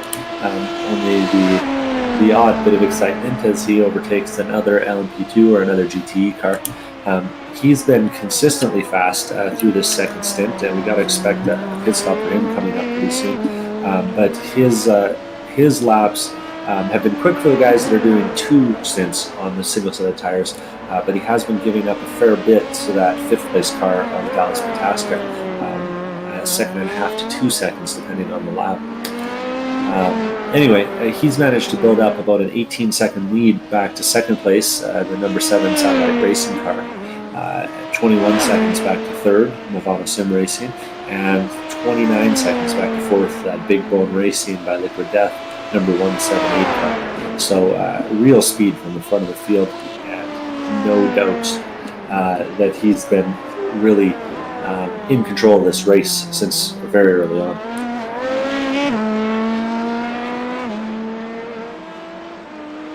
I'm actually just checking in with the number 3 car, or sorry, the 3rd place car, 018 Movano Sim Racing. He's currently stuck behind Ferenz Arabian as he tries to lap him, and they go 3 wide into Oak Tree. That was a moment. Wowee. But he manages to hold it barely, slides the rear end through Oak Tree. And I've heard these LMP2 cars are plenty tail happy, and the way Caden Bin's been driving, that would certainly seem to be the truth. Frequently oversteering on entry, on exit, and in the middle of the corners too, as we just saw there at Oak Tree.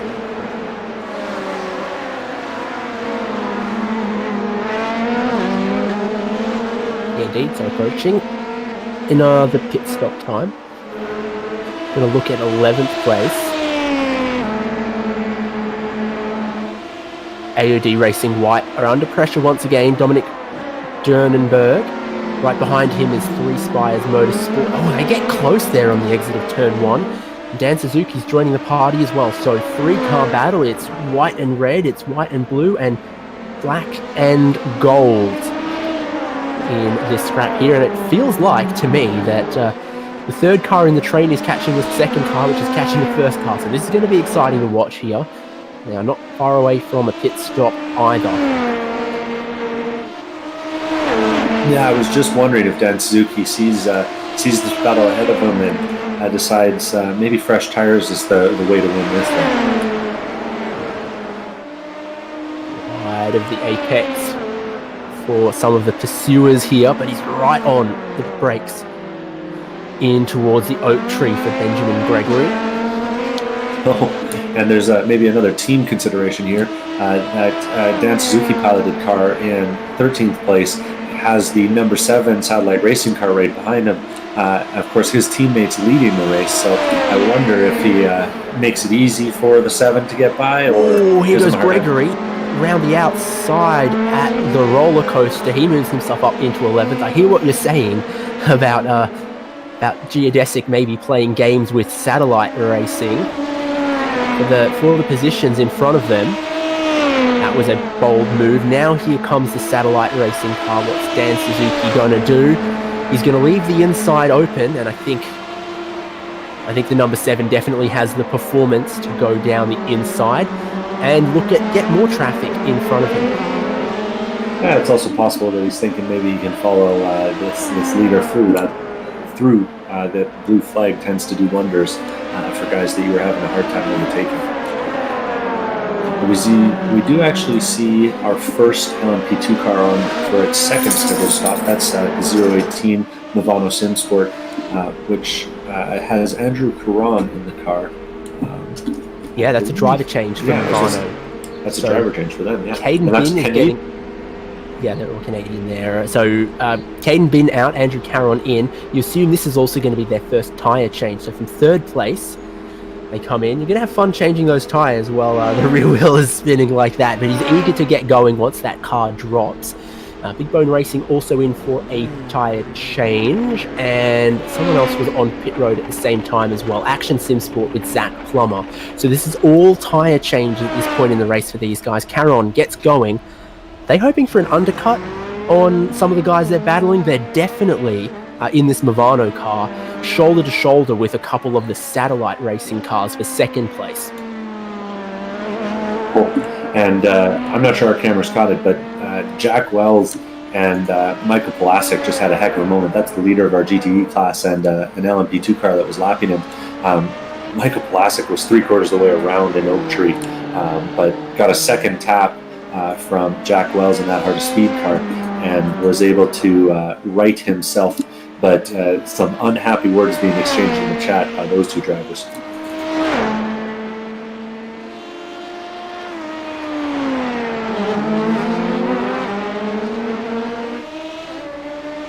Alvarez, and how's this? He's right behind Lorenz Racing, trying to catch him.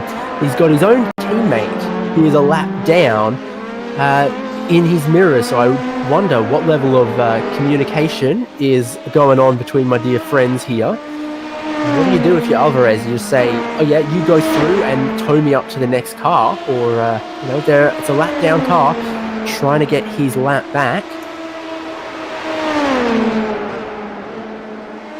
We do have Dallas Patasco on the pit lane now. Looks like he's rolling away, and I'm actually not sure that I saw tires, but that would kind of make sense because they took tires at the first stop. Only about 10 seconds behind his teammate now, though, so that off-schedule tire stop has definitely worked out for him. We'll see if it works out in the second half of it here. Leader on the lane, 62.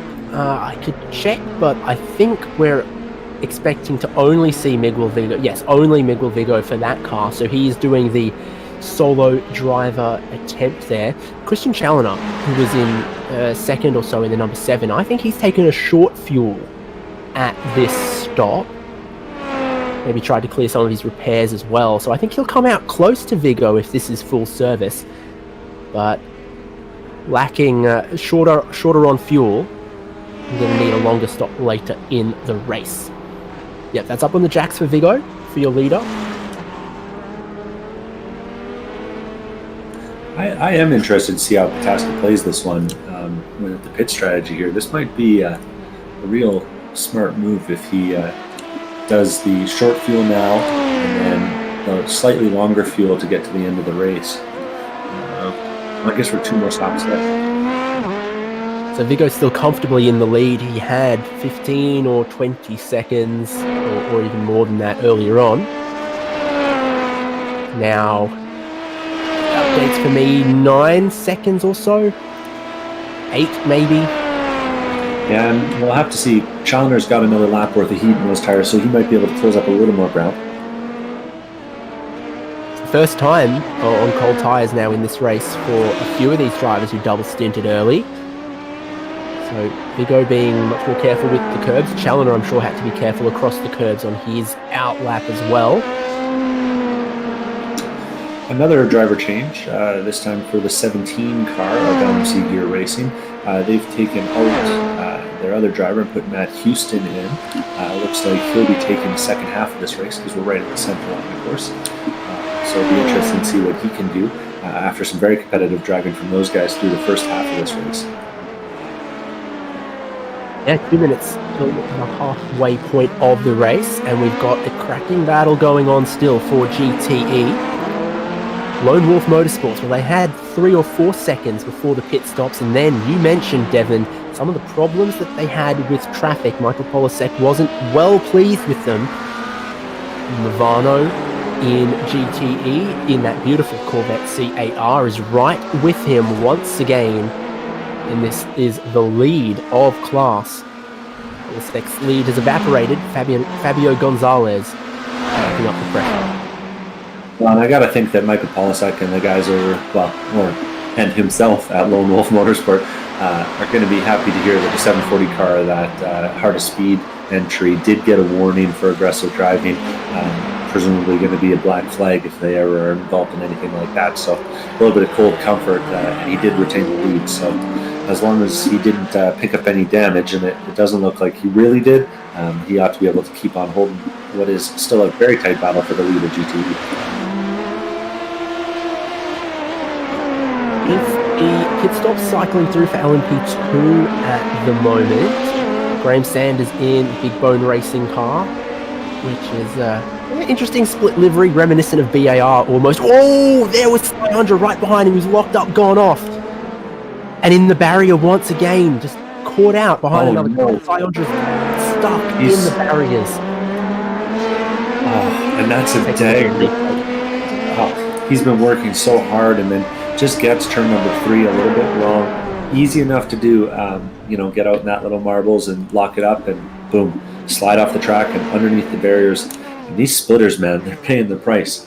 I've seen splitters come off of champ cars before, but I've never seen them get stuck underneath the tires the way these LMP2s are today. I'm seeing something very interesting. Florence Racing, the number 1 car, is only just making his second pit stop now. We've just crossed the halfway point of the race. I can see what he's trying to do. He's trying to cut out a pit stop. Remember, almost everyone else in class made their stop 2, 3, some cases 4 laps to go. So 10 minutes before the halfway point of the race. He's pitting right now on the halfway. He's only going to have one more stop to get home if he plays it right. That's his strategy in that car. It'll be interesting to see how that pays off. I mean, the pit lane here isn't that long.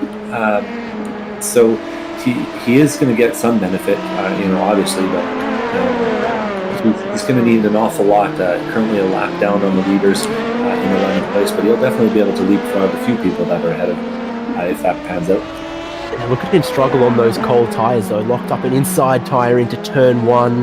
Now he is going to have to just tiptoe it around for a minute here. You see this in IMSA competition. Just no tyre warmers.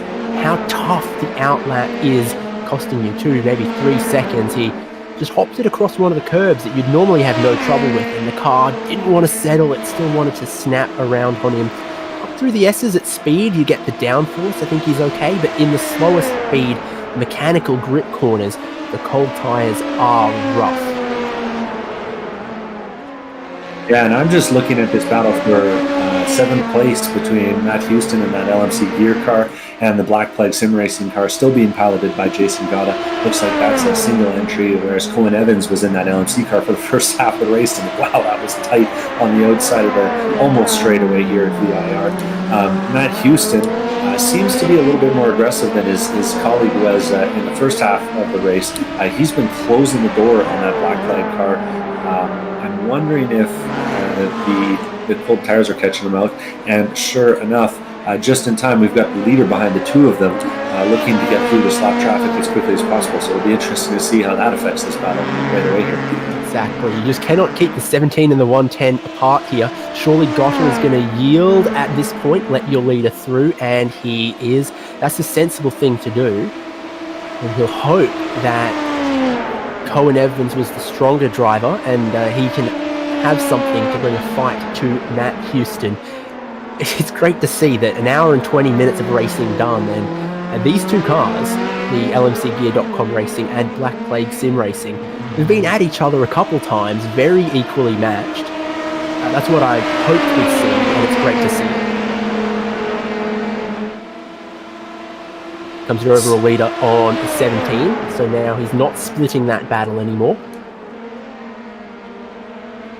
They're right back together. That Black Plug Sim Racing car sucks right back up on him.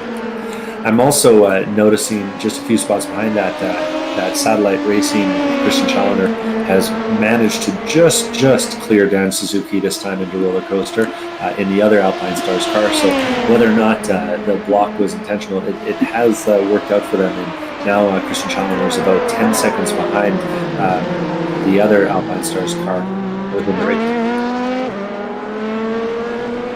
Bit of a nudge there as Jason Gotter tries to ruffle Matt Houston while he's only still getting settled in the car.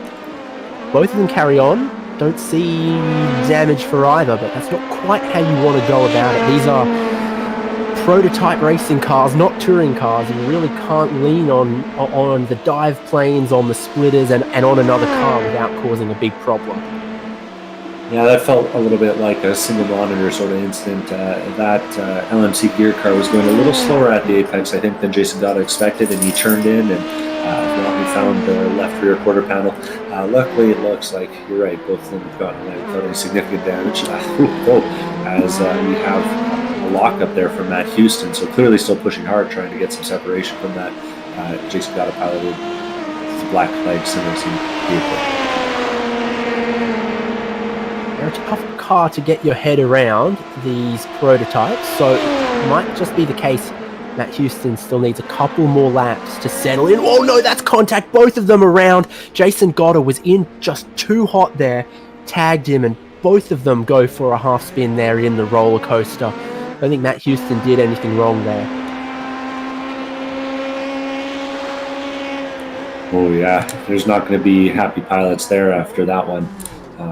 Looks like they just get it a little bit wrong. I think Houston might be running a little less downforce. He seems to have to take the corners a little slower than the black flag sim racing does, and just tags him on the rear bumper, both in the backwards. Hope there wasn't damage to either from that. I'm not yet familiar, and I'm sure it's the same for our drivers, exactly how much damage and how much time loss you might expect to pick up from a little contact like that. Some cars are very fragile, others it's not a problem. So what can they expect? We don't know yet.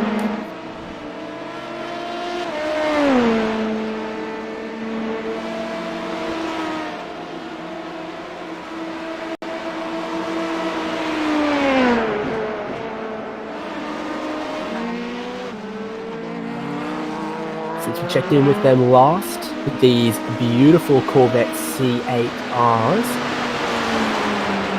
Polasek has extended a lead out from the Movano Sim Racing 111 again. It's only, I think, about 3 seconds, but that's what he's used to having in this race. That's what he was pretty happy with.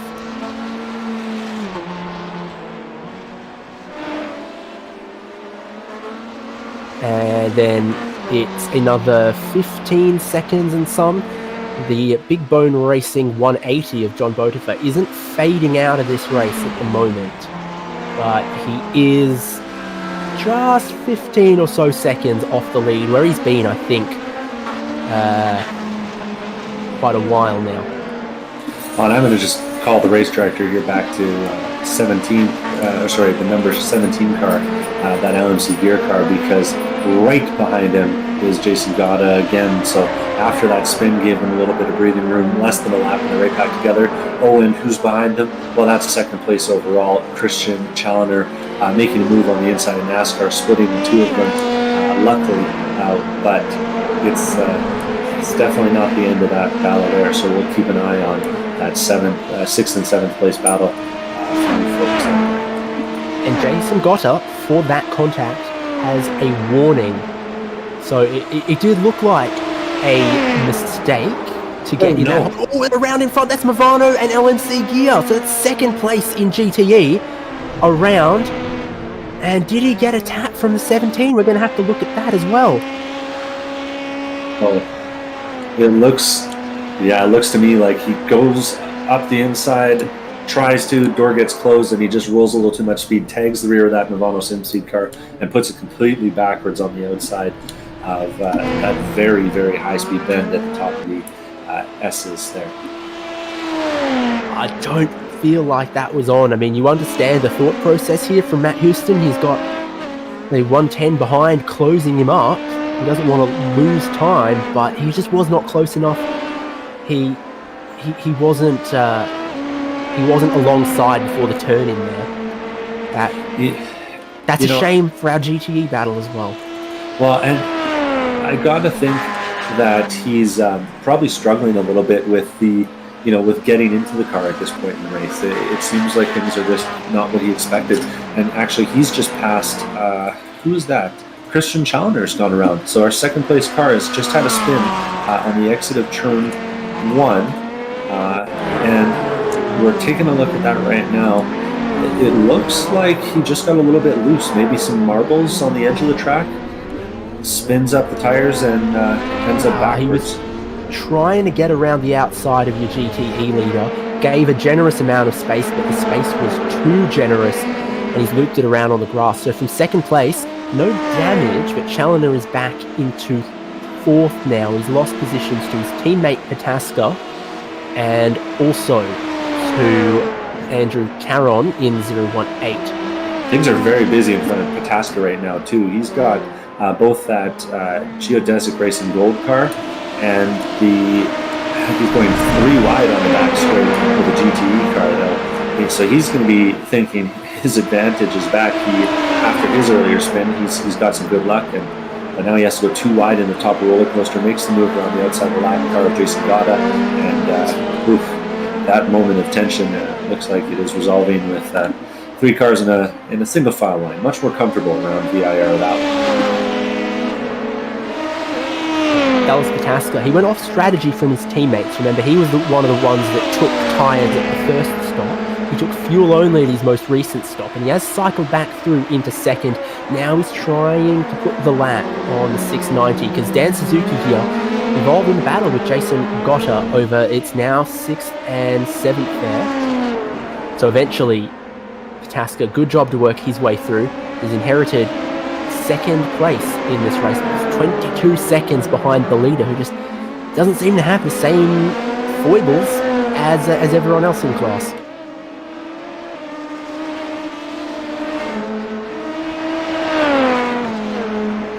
Going back now to the 338 car, has an interesting view in front of him.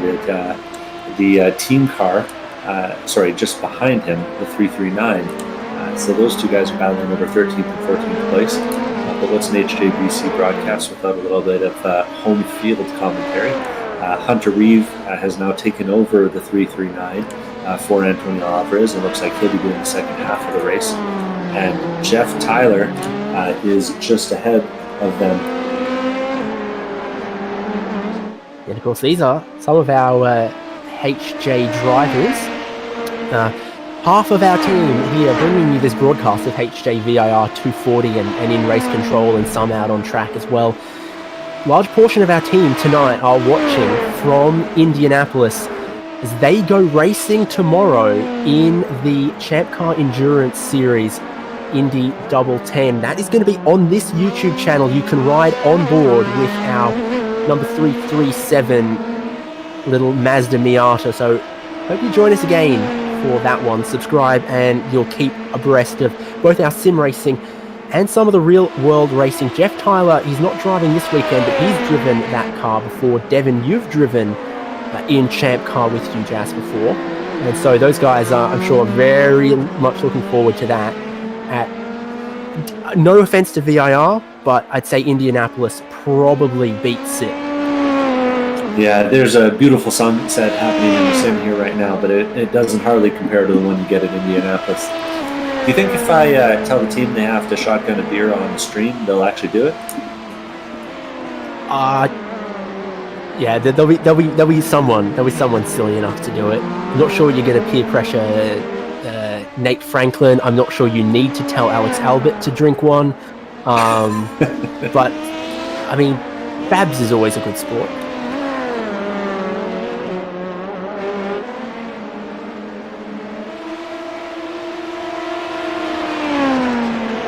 More action for Dan Suzuki as he's brought that car up the field. He hasn't shaken Jason Gotta yet, and one of the reasons I want to suggest for that, Gotta tyres at the last pit stop. Suzuki, he's in the second stint of those tyres, so he's got speed. Oh boy. No one's going to take that away from him. Jump back to the 17 car just a few seconds ago. He was being followed closely by that number 7 of Christian Chalaver, who had incidents earlier, and he took a very exciting line through Hogpen, as you're about to see here. Runs a little wide and found that bump, and I can assure you that thing is big in real life and it'll make you fly, and it's big in the sim, and it made him fly. So more misfortune for Matt Houston there in the LMC car. Yeah, too aggressive on the curb on the apex, and that sends him off. And probably, helps your leader get through pretty easily.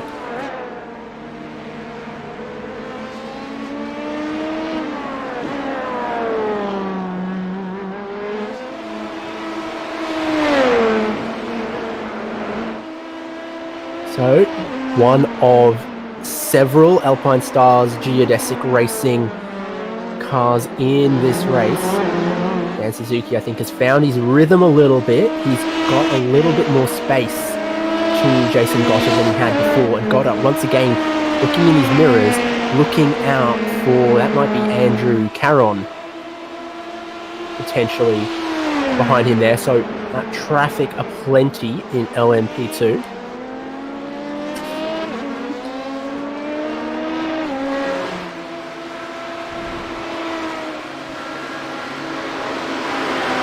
So after we saw this, Fabio Gonzalez in this Movano Sim Racing 111 getting a little unceremoniously sent around. He's no longer battling for the lead. He's battling to try to hold on for second place. And Botifa in third here. Looks like he's found a real turn of pace in the second stint. He is the fastest GTE out there at the moment, so he's closing second. Some LMP2 cars duck on by. That costs a little bit more time again for Gonzalez. Pressure, second and third in GTE. And I've been quiet for a little bit because I just noticed that the number 113 car, Three Spires Motorsport, had a pretty slow lap last time around. Went back and took a look, and sure enough, an incident in Oak Tree sent them off, bounced off the tires. Luckily, didn't get stuck underneath it. But you got to wonder if time's becoming a factor for some of these guys, because Benjamin Gregory, based out of the UK, is going to be running around 2:30 in the morning at this point. So it's possible that fatigue might come into play for some of these guys that are EU based. Yeah, really kick-starting their weekend racing with us here, and we appreciate it.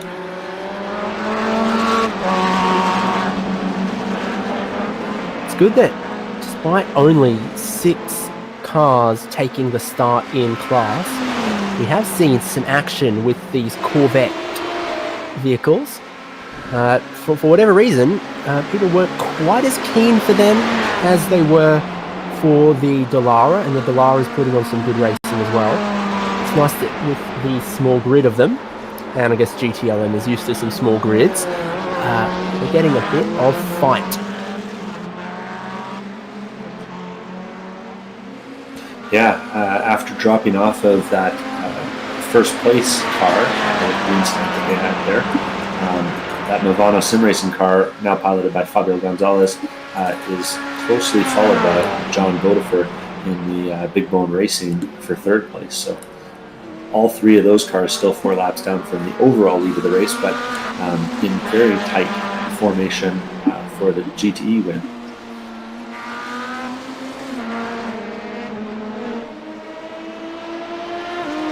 And now we're back with the 740 Heart of Speed car being piloted now by Richard Stiles.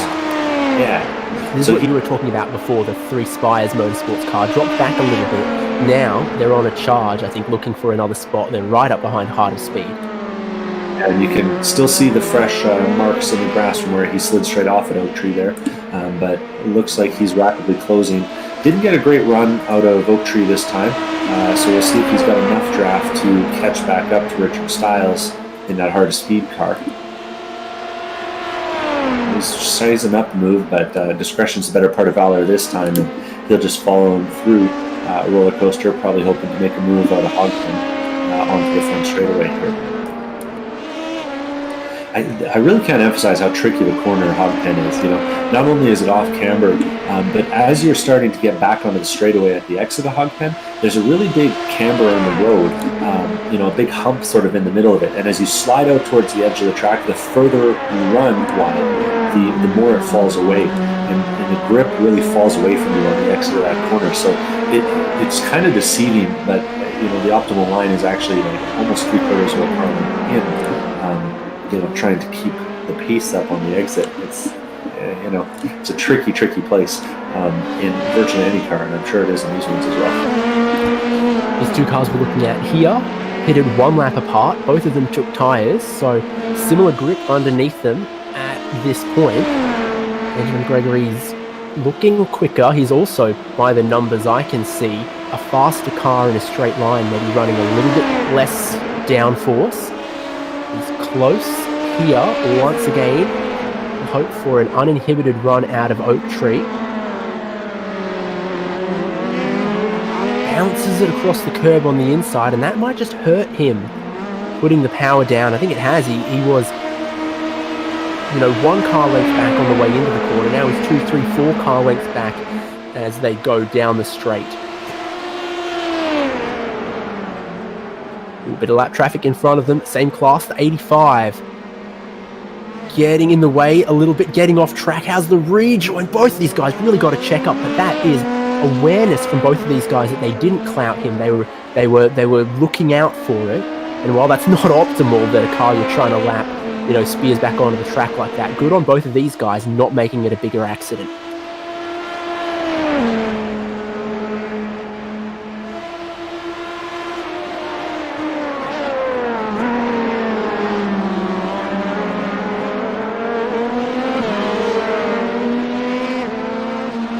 So that puts a pause on the battle between these guys. And we have it. The safety car is out. We've gone full course caution for the first time in the HJ VIR 240. Just as we've crossed over into the last hour of the race as well.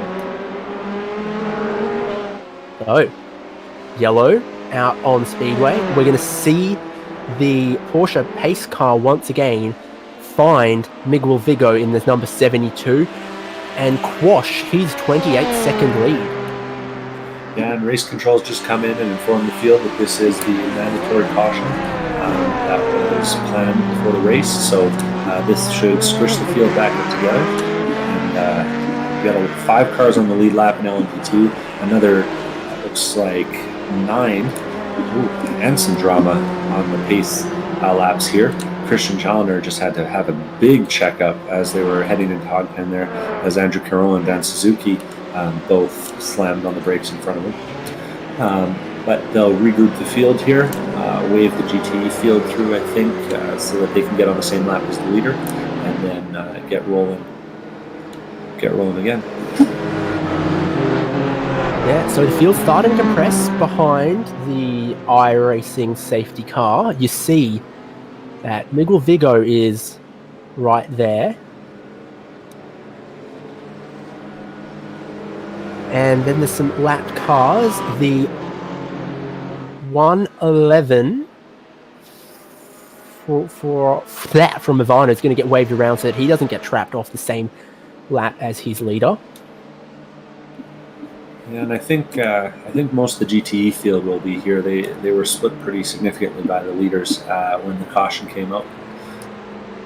But it will be interesting to see what this does to strategy. I know that the Friends Racing guys had tried to go over halfway, so they might decide to stay out, which could mean that it will mean that they get their lap back potentially, though for how long that remains to be seen. And this definitely puts a shakeup into some of the strategies here. I think we might see some tires. I wonder if anyone would try to double stint at this point and then take the fresh set of tires for the end. I don't know if we'll see that today. And things are starting to get a little bit darker out here at VIR. This is a very, very dark track once the sun goes down. So there's definitely a possibility that some of these drivers might be caught out by that, even with the bright headlights on front of these LMP2 cars.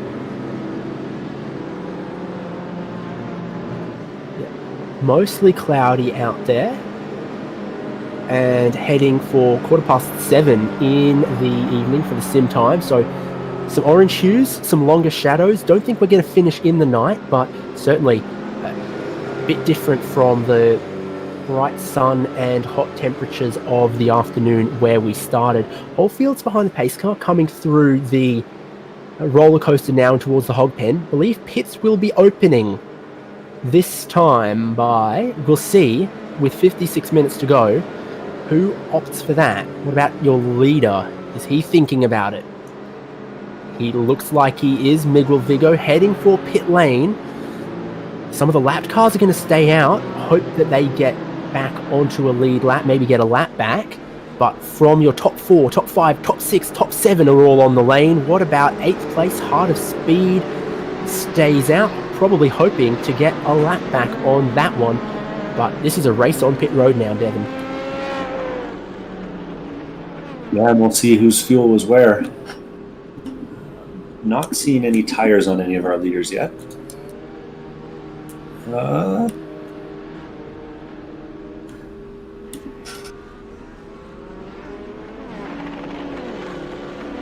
This is a moment where you'd like to be able to see him on the wall.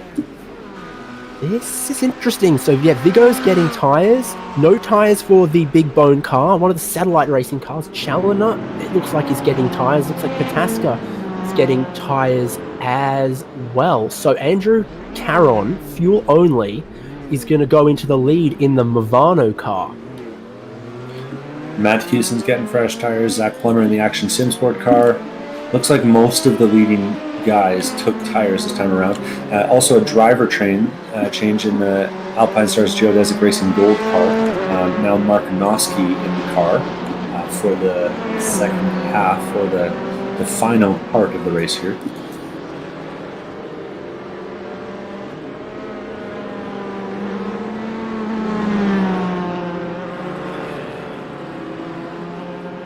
We're going to take a little commentary break while we're under caution, and then roll little HJ ad, and we'll be back before green flag racing resumes here in the HJ VIR 240.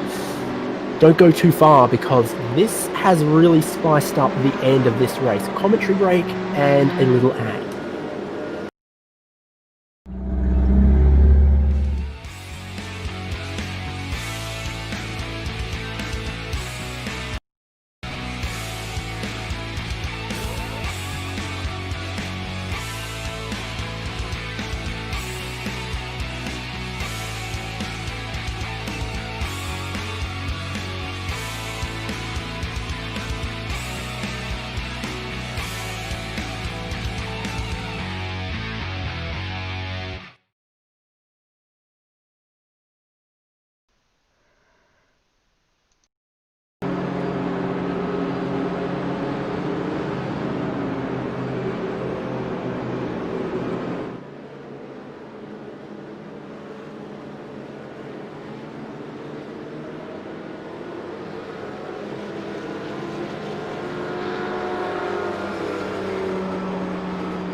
We're back here as the pace car rolls around for another lap.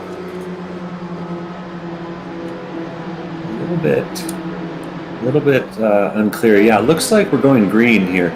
So a short yellow, and the LMP2 cars that pitted and took fresh tires are going to be on cold tires for a little bit here. A lot of lap traffic between them in the front of the field. So it looks like the race director decided that this competition caution would be a quickie too, and we've only had the GTE field waved around, none of the LMP2 cars waved around, even those that were just one lap down now on the lead lap, but in imminent danger of being overtaken by the leaders of the race who all pitted for fuel and tires.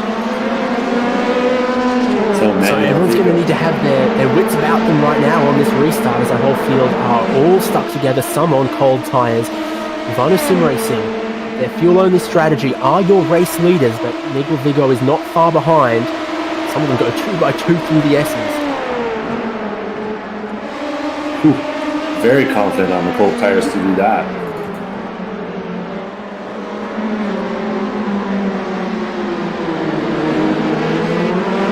Together now in the pack, your race leader, Andrew Caron, is being closed by Miguel Vigo, who's going to try to go to the right-hand side of the Hugh Jass LMP2. Now down back straight, big head of steam from Miguel Vigo. He's still on those cold tyres though, so how brave can he be on the brakes? Big right hand.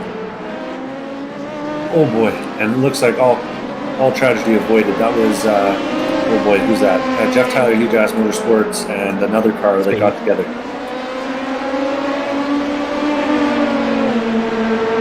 Half speed off as well. Our leaders through that cleanly. Miguel Vigo did get ahead of Andrew Caron.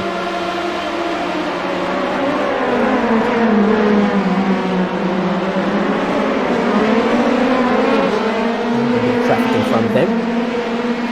Yeah, this is getting real spicy real quick as these leaders try to make their way through this LMP2 traffic.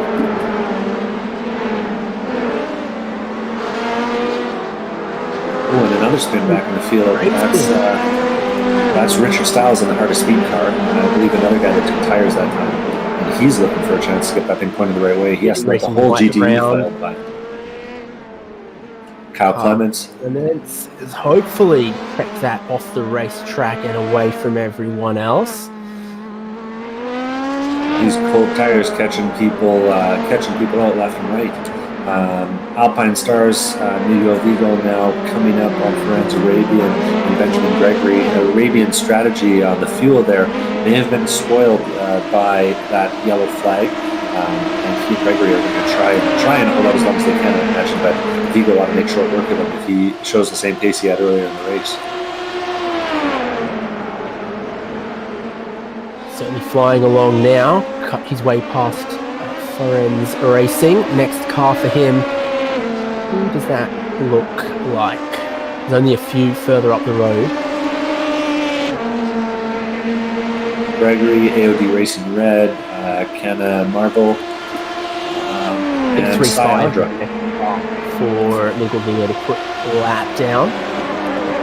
And actually, this didn't click for me, but Sayandra did get a lap back there and might be the only one of our lappers that actually has the pace to keep that lap for a significant amount of time. He's quickly pulled away from the front of the field here. And still a lap down, but all hope not lost with the good fortune of how that yellow flag shook out. I think Sayandra has gotten a lap back.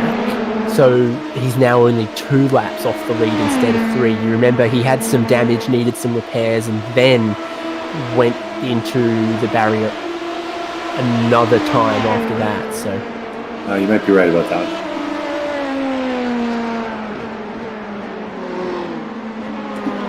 Oh, and interesting. We've got the number 180 Big Bone Racing entry on the pit lane, and they're actually stopping for fuel and tires. So I'm not sure if that pit stop just didn't line up with their strategy. Exactly. We'll have to see where he is after this.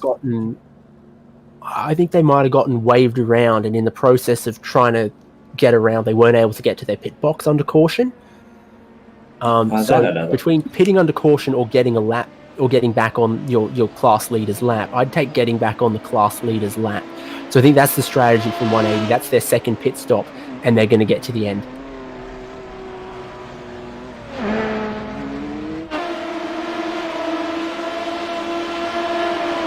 And in 4th and 5th place on the lead lap for LMP2, we've got the satellite racing cars now still piloted by Dallas Pataska and Christian Caliber, or Challenger rather. The 2 of them eyeing up Ferenc Racing, one of the first cars a lap down, and a whole field of LMP2 cars in front of them. It feels like between them and the top 3, they're going to have to work overtime to get around this mess. And they certainly are. That's some aggressive moves back and forth from Dallas Pataska. He gets the inside line of Ferenc here, makes a clean pass in the lower S's, and now he's sizing up the next GTE car, John Bodefer, that car we just said was on the pit lane. And now coming out on cold tires. And immediately too wide into the upper S's. That's a scary move. Dallas Pataska, though, cleanly through and sizing up the rest of the traffic between him and the leaders. Yeah, Pataska and Challenger are on the lead lap. They took tyres under caution, so they're in a good spot. We know that they've got decent pace once they get to their clean air. The problem is that the drivers in front of them, Vigo and Caron, got to clean air earlier. Now Pataska needs to show what kind of pace he's got. Whereas Arabian must have a really low downforce setup, closing in as quick as he did. Challenger also going to dive through now this opportunity. So your top 5 is Alpine Stars Geodesic Racing, Movano Sim Racing, Big Bone Racing, and then the 2 satellite racing cars that are on the lead lap. Unfortunately, their teammate in Sayondra is 2 laps off the lead. So, the way I'm looking at it, there's 2 cars in front of Caliber, and they've just come right up on both of them at the same time, unfortunately for them. So they are frantically looking for a way by now. Still in 4th place. He's still not able to get by. Contact for Benjamin Gregory with that 3 Spies, AOD, Florenz Racing off the circuit there. Don't know if 3 Spies kept away from the wall, but it was close there. Yeah, he kept it off the wall. It actually looked to me like a little bit of netcode there. They were pretty far apart, so that was unfortunate luck for both of them. But it did clear them out of the way, and now Dallas Pataska and Christian Challoner can get back to the business of chasing down the leaders. Bit of grass on the way into the corner there. He had a huge wiggle, but with the downforce and grip they've got, he managed to steer his way out of it before Oak Tree. I wonder how hard you're going to race if your teammates like this. How hard will they race each other? Well, we're about to find out. Challoner takes him too wide. And easily completes the pass. Yeah. That looked like some teamwork there.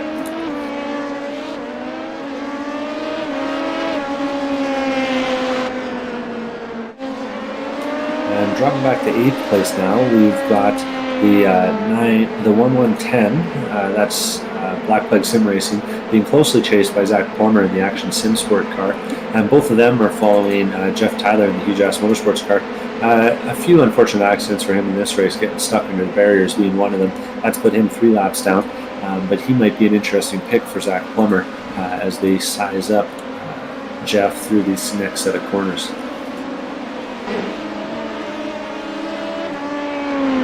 Yeah, Jeff 1 lap down. Is that the case? Sorry, yes, 1 lap behind these guys, which does put him 2 laps down. I misread that. Either way, it looks like Jason Gott is pushing pretty hard. He's dragging tires on the exit, on the turn-in, everywhere from what I can see.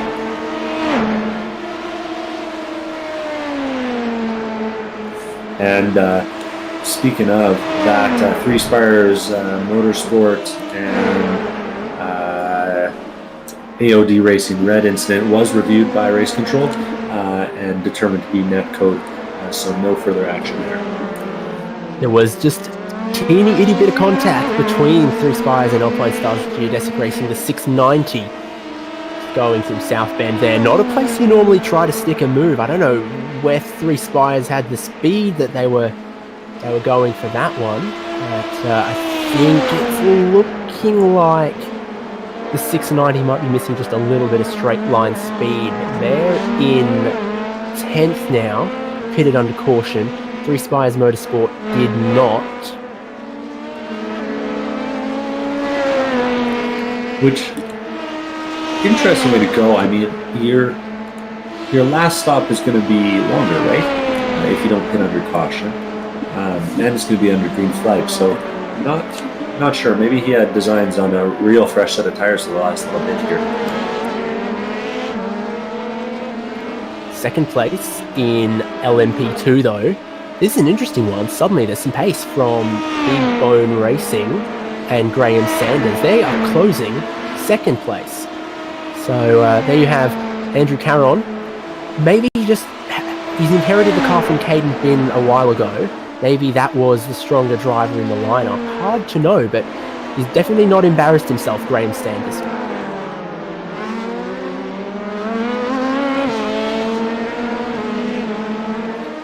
And we're still riding along with the Movano guys who are in that battle with Graham B. Sanders, but both of them were outpaced last lap by Christian Challoner in the satellite racing car by almost a second. So I suspect that we're going to see those satellite racing guys in the picture here sooner rather than later. Tell you what's going on here, I reckon, is it was fuel only from 2nd and 3rd place here, and then satellite racing behind have got the new tyres, so that makes sense. That's what leads the intrigue here.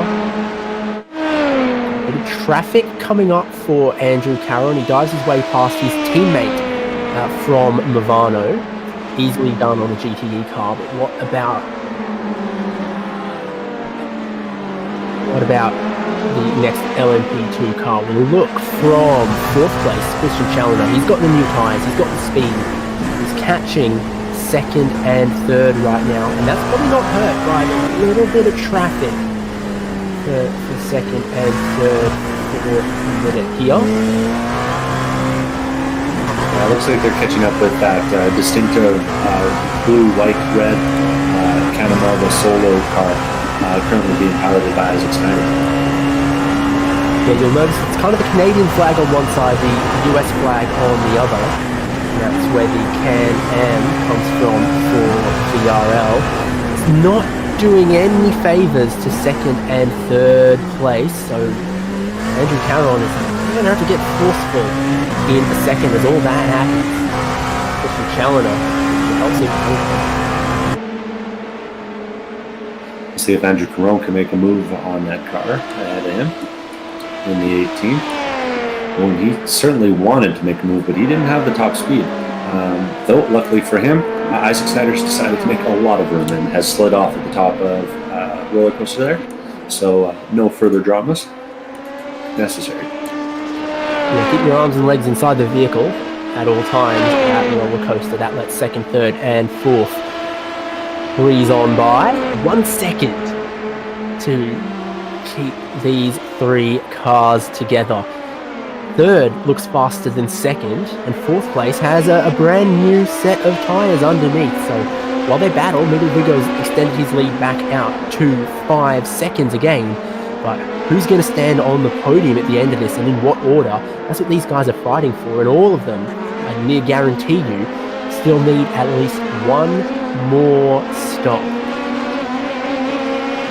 And as that LMP2 car slid off the track, Caden Bin with Movano Sim Racing said, "Blue flag."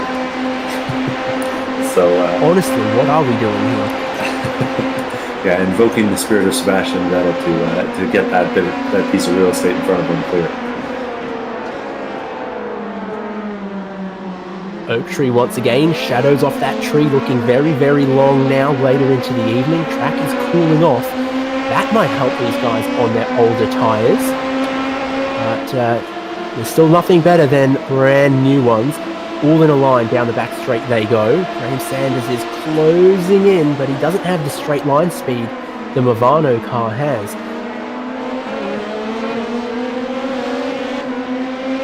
Yeah, and that's really kind of been Challenger's problem the whole race, so it'll be interesting to see where he finally decides he can make a move. Good run off Hogpen though for Sanders.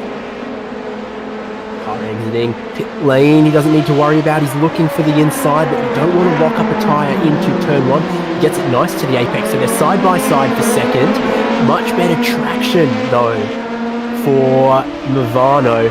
They stay how they were. The battle is on, and Challenger is biding his time here, and I reckon he is going to have the shorter final pit stop from these guys. He'd want to get past now, but if he doesn't, I think he'll end up in 2nd. Huge whip across the curb from Sanders. Here comes Challenger. He can't do it, but that cost a lot of time putting the power down for Sanders. Yeah, and those curbs there are real steep. When it rains out here, it's puddles at the apex of all 3 of those lower S's, so running over those things can be very hazardous to the stability of your car. Taking no prisoners with the traffic, they swoop around the outside of our lone BMW through Oak Tree to make sure they stick with this great battle. 2nd, 3rd, 4th in LMP2.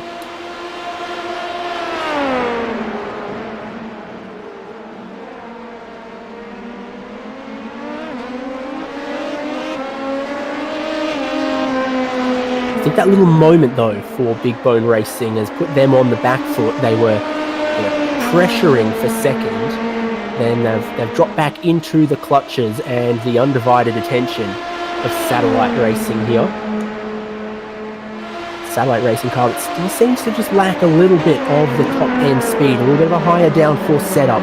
It's helping them with their tyres, it's helping them through the corners, but it's not helping them make the passes stick in a straight line. 36 minutes to go.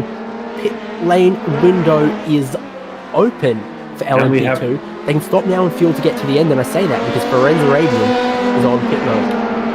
Yeah, he's our first taker, and he was actually kind of the cork in the bottle for 110 Black Flag Sim Racing and the 920 Action Sim Sport car.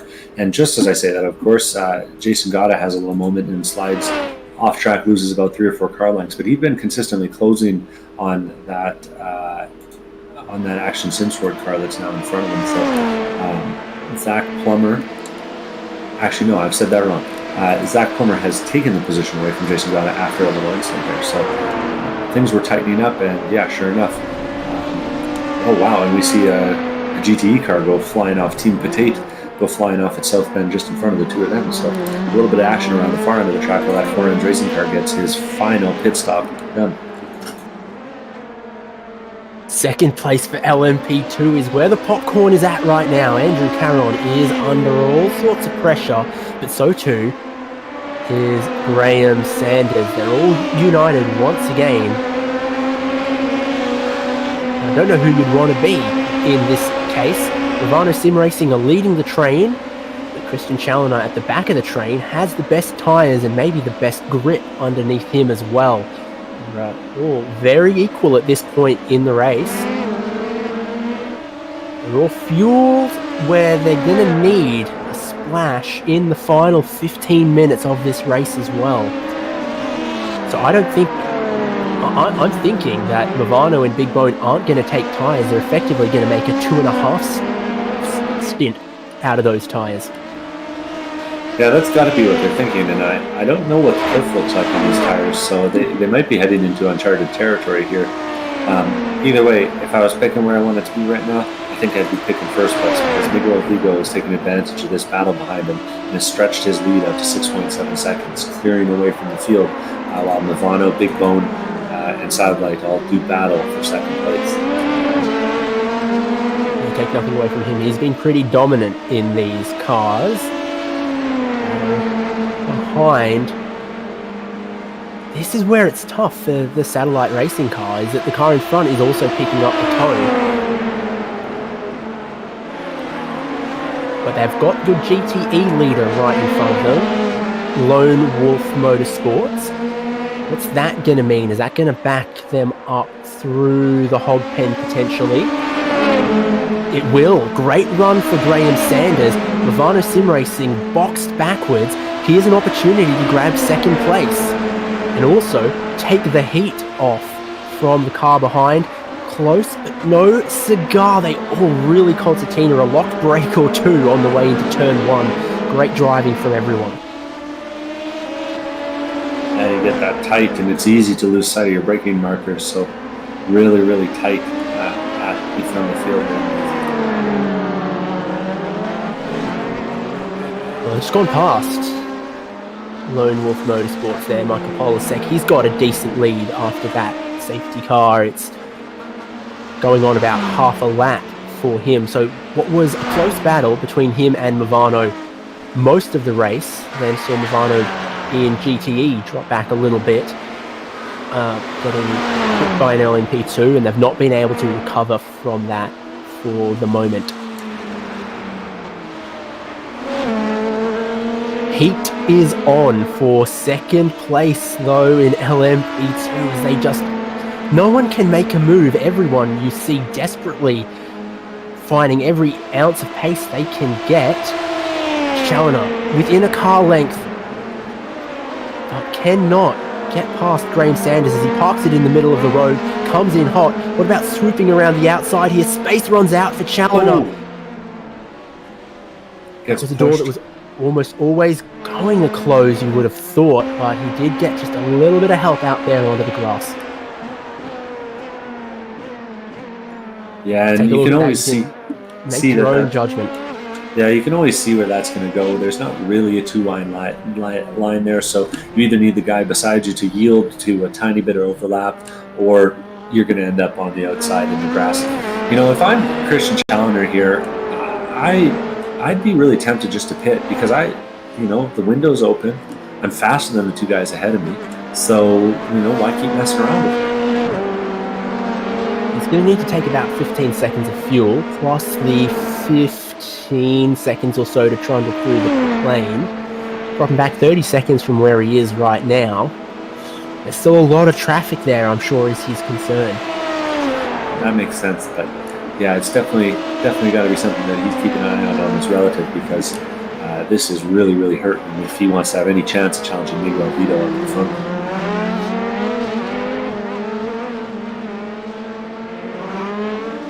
Seen some problems for the other satellite racing the Satellite Racing Black. They brought 3 Dallara LMP2s to this event. Well, we've just seen Christian Challoner having some issues, but the 24 Cy-Andre has been a punching bag since early on, and it looks like that is a retirement. Indeed, I'm seeing it is. So that's unfortunate for him, because he had great pace in these cars. Little mistakes, bit of damage, some unscheduled pit stops, and now a retirement from one of the Satellite Racing cars. The other 2 remaining cars run 4th and 5th. And yeah, and I've gone back and looked at that.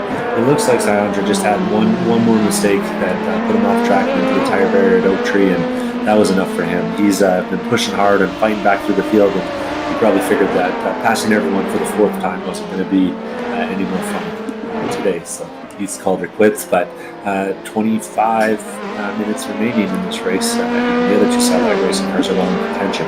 Maybe he'll go over and spot for them. Yeah, definitely their best hope at the moment is Challoner, given that he is 4 seconds off 2nd place and with much newer tyres. Next time he comes around, I'll also keep an eye on his lap time, because I wonder if he picked up any damage with his excursions across the curb and through the grass. It seems a bit hit and miss when you do that. Sometimes going across the grass just costs you a little bit of time, but there's a few drivers we've heard complaining that the curbs can damage the under tray, cost you a little bit of speed. Talking speed, here comes Graham Sanders for 2nd place. Huge head of steam down the back straight, deep on the brakes. Izzy's got it covered for 2nd place. I think he does. So Movano back into 3rd, 2nd place for Big Bone Racing. They're going to be happy with that. Well, you know me, when you said, speaking of speed, I thought you were going to mention the 740 hardest speed car, who actually had just a pretty big moment there, slid way off track. He went wide at turn number 9. Anyways, that cost him a spot relative to Jeff Hugh Jass Motorsports. But I think Jeff actually had to give back a penalty from Oak Tree there, and so now he's come back around it. Anyway, still tight battles going on in that 13th, 14th place. That seems to be the center of all our battles this race, and we'll keep an eye on all those battles to the back for you. And Andrew Caron, who was in 2nd, just went back to 3rd. Immediately after getting passed, dived on the pit lane, took just 13 seconds of fuel, splash of fuel to get him home from here. So now he's hoping, after being passed, he can effect some kind of undercut on Graham Sanders. I think that's also good news for Christian Challoner. He's the fastest driver out there. He's in the 134s right now. So after losing a bit of time going off circuit, he's got clean track. He's got better tyres than some of the other guys, so now is his time to push. It's hammer time for Satellite. Yeah, and it'll be interesting to see what they can do. I mean, if he can keep running a second and a half a lot faster than the leader, then that ought to work out for him. But you got to think that Miguel Vigo's been holding something in his back pocket with the way he's kind of been controlling this race from the front since it started almost two and a half hours ago.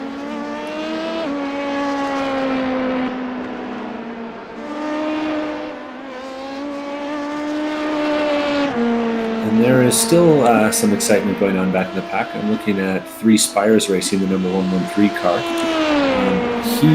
Benjamin Gregory, has seen his fair share of drama in front of him, beside him, and I think he's even been involved in a little bit of it. But he and the 913 AOD Racing White with Kyle Clements are both passing through the GTE field with Jack Andretti, the 3rd place GTE car, now splitting them. They've been closing up over the last few laps.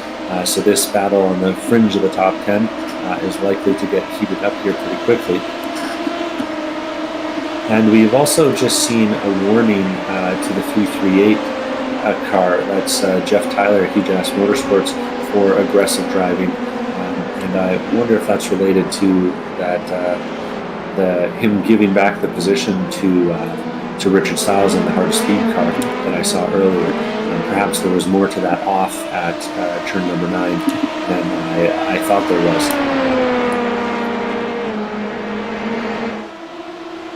Interesting. Looking in the meat of the LMP2 field once again, we had our eyes on 3 Spires, on AOD Racing White.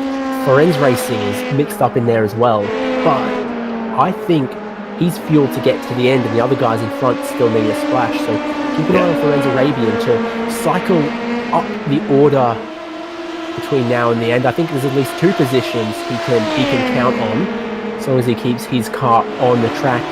Shout out for Florenz Arabian again, though, is another driver who has participated in a couple of these HJ events. A big fan of getting behind the wheel of some new cars and trying out some stuff in these sort of week 13 style events. He was with us for the HJ 87 Bud at the Glen, 14 weeks ago, and he was a real hot shoe for a podium there, and the strategy didn't quite work out. So he's looking for a result again here in the Dallara. Yeah, and I just got to say, I'm really impressed by Christian Challoner. We didn't see all the speed at the start of the race from him, but suddenly he is just gapping his teammate Dallas Pataska. So I'm kind of curious about what's going on there, because it didn't seem like he had this kind of pace earlier on. Maybe he's found another gear, or maybe he really did have a lot of damage that he was able to get fully repaired underneath that caution flag. Either way, he's now within 2 seconds of that big bone entry piloted by Graham Sanders, and still making time on the leader. Both of them with a stop to go, though, first, second, and third. From what we saw from the Movano car that pitted early, it's just a splash of fuel, maybe about a third of a tank, or maybe about half a tank, to get them to the end here. So then we're thinking, well, if the stint's 38 minutes, then halfway on that be 19 minutes to go. I think we'll see quite a few LMP2s jumping in 2 or 3 laps time, just to get that fuel to get them to the end. So the Challoner consider the undercut. He's definitely got a lot of speed going on here. Another 135 out of him. Took 2/10 out of Big Bone. And 4/10 out of the leader.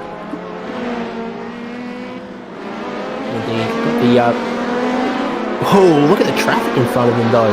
They just started catching, I think, quite a lot of the GTE field as well here. So there's the Movano GTE. There's that's Patate in the 69. He swoops around both of them, but yeah, this isn't going to be a personal best lap for him now. Yeah, that's for sure. And they've actually caught the end of the tail end of the LMP2 lead lap. Tail end of the 1 lap down crew, I guess, and including Florenz Arabian, AOD Racing's Farrell, Isaac Snyder, who's in the 3 lap down crew. Anyway, a very busy track in front of them. I wouldn't be surprised to see 1 or 2 of them peel off here and just avoid this traffic. Yeah, I'm actually, now having seen all the traffic in front, I think the best bet is pit now, give yourself some cleaner track. We'll see. And they're going by pit in now. Big Bone stay out. Challoner goes in. Number 7. Yeah, Challoner's in. Good move, I think. Yeah, I think so too. So 17 minutes left in the race, and he's going to take his little splash of fuel, and it'll be interesting to see what the track looks like for him when he pulls up. So he was our pole sitter, was he not? So he has the pit box right at the end of the lane. He'll get that fuel, and then he'll be able to scoot straight back out onto the racetrack. 15 seconds of fuel for Challoner. Where's Andrew Caron? He's at speed. Here he comes. He stops earlier, and they're side by side. Caron's going to come out ahead of him after that early stop. And then there's contact between them in turn 1. Caron tried to close the door. Challoner didn't want to back out of that one.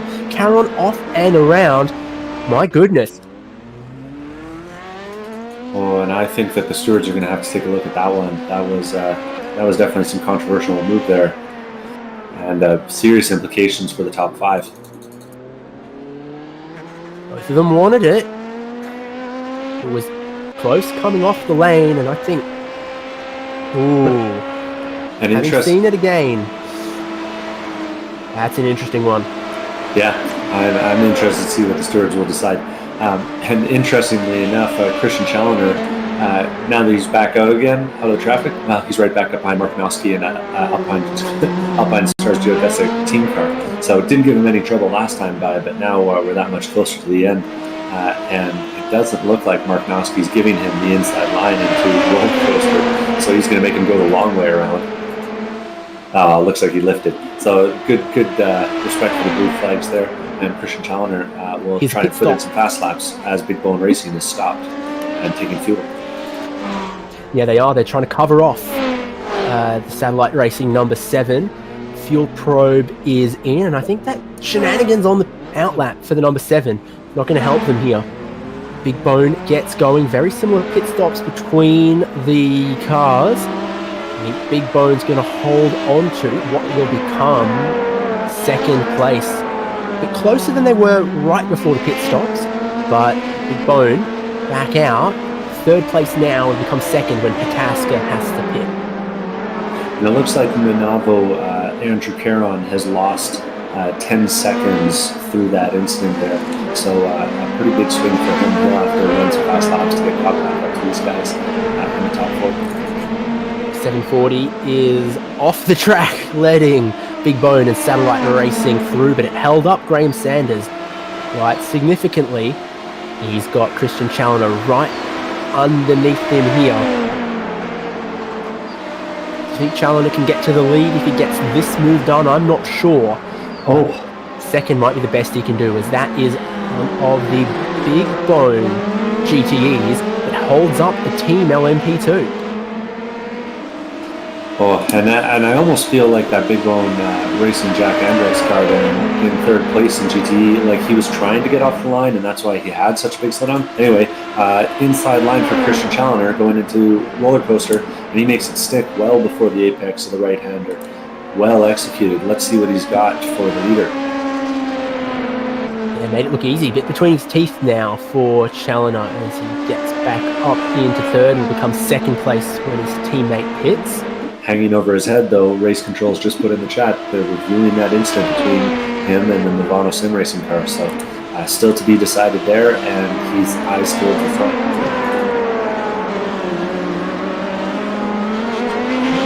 Don't remember any warnings earlier in the race for either of those cars involved. If there was, then we might very well expect to see a penalty out of that.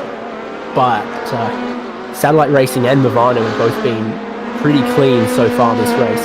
Not real troublemakers in the field. Yeah, and Car 7's just been issued a warning, so they got away with one there. We'll see if the 018 decides to spend his warning if he gets any closer to him. That's going to raise a few eyebrows. And just ahead of Christian Challoner, we've actually got Fabio Gonzalez, the second place car in GTE, who's gone wide. Another Big Bone Racing GTE having an impact on this LMP2 battle. When he comes back across the track, Graham Sanders lost probably second and a half following him through Oak Tree that time. That's a team car. Off track because he got hit by the 110. 110 was a car that already had a warning. Ooh, everything's getting tighter here at the end. 12 minutes to go. And the number 23 Satellite Racing car has actually just come to a stop, taking his final stop for fuel. And I'm actually kind of curious, with all the drama that's happened to the team car, if he's going to come out ahead of them. Doesn't look like he will, as I think I've just seen them both come by on the straight. But staying clean, and a 15.7 second pit stop in the stall there. So pretty average splash for fuel, and our leader still hasn't pitted for fuel yet. No, the way it's going, the lead he's got, it kind of makes sense he'd stay out as long as he can. What about the lap Christian Challoner has just put in, though? 34.8 gets very close to the best lap of the race so far. He is flying, giving it all he can. If there's any problem with the pit stop for Vigo, the Challenger wants to be there, but otherwise I think that lead kind of became insurmountable. Trouble through the and Vigo's coming to the pit lane. Through. And a smooth entry into pit lane there for him, rolling down, probably with a big grin on his face. All he got to do is get out of this pit stop clean and then take it easy on the way to the checkered flag, barring any catastrophes. 5 seconds of fuel now, almost 10 seconds of fuel. 15 is about what we've seen everyone have to take if they pitted at the caution. He's revving the engine, he wants to get going, and he will get going now. Pretty standard stop compared to everyone. Vigo had a good lead, back out now in the lead of the race and fueled to get home. And it looks like he's going to hold on to it. The Challenger piloted car is just now entering turn 1, so about I'd say about 8 seconds behind the leader. Going to have to find some real speed to make up 8 whole seconds in the last 10 minutes here.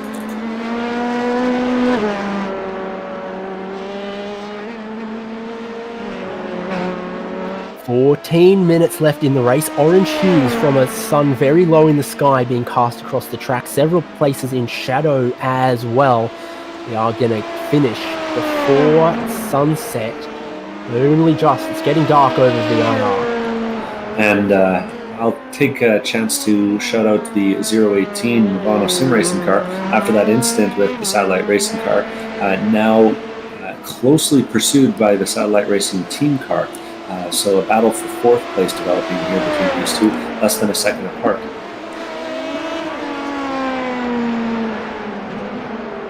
Indeed, last lap for Caron, a 137, which is quite far away from what we would expect. I wonder if maybe he's carrying a bit of damage here, or maybe he caught some traffic on that lap. But he does have Pataska right behind, who we know is also struggling a little bit. These guys are looking for 4th and 5th in class. Yeah, and my bet's going to be on traffic the last time by. Because it looks like Pataska came out of the pits last time and put in a 2-minute lap, out lap. So perhaps Caron had to come around him on the way into turn 1, the way those two are glued together.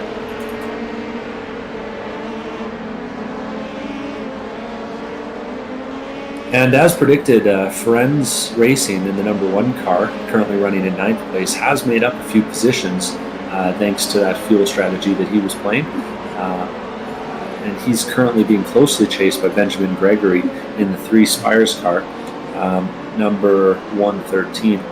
There's about a second between the two of them at this point, but battling for that French position on the edge of the top 10.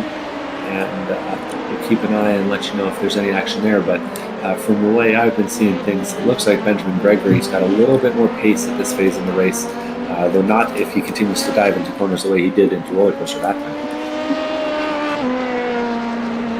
I think, I'm not sure if Gregory's going to get to the end on fuel here. Ferens Arabian, I'm confident will, but Gregory pitted 3 laps before that. Oh, and we've just actually had Andrew Caron move over for Dallas Pataska, and now he's making a move back around him. He kind of pulled over to the side on the exit of Oak Tree, and then pulled back around Dallas Pataska on the straightaway. I don't know if that's just saying, look at me, I've got way less downforce than you, but he definitely made that move work. I think we're going to go back and take a quick look at that and figure out what the heck just happened. 4th and 5th traded places back and forth in each direction. Oh, and you know what it was? Andrew Caron just ran wide on the exit. In real life, that section outside of the exit Oak Tree is paved, but it's not here in the sim. And so he spun up the tires and then got a big old draft off of Dallas Pataska and drove right back around him. So it's going to be real hard for Dallas to hold that position if he takes it by the looks of things. It just goes to show the kind of the struggles Pataska might be having with the straight line speed there. If someone with a poor exit then immediately just goes and gets on by you again, that would be a little disheartening. Christian Challenger still charging. 0.3 faster than the leader this time, but it might be too little too late.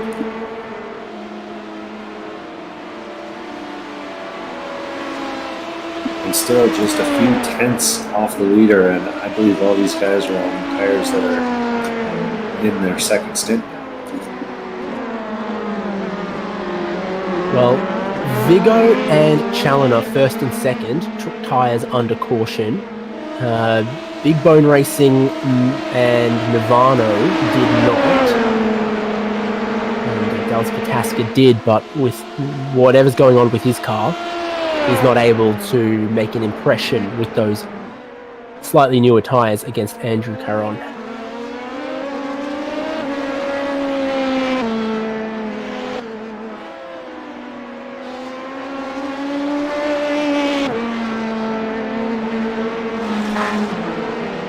So there's some interest still in LMP2. At GTE though, Lone Wolf Motorsports have a lead of about half a lap over Movano Sim Racing, who are not under pressure from the Big Bone GTE 179 as much as they were before.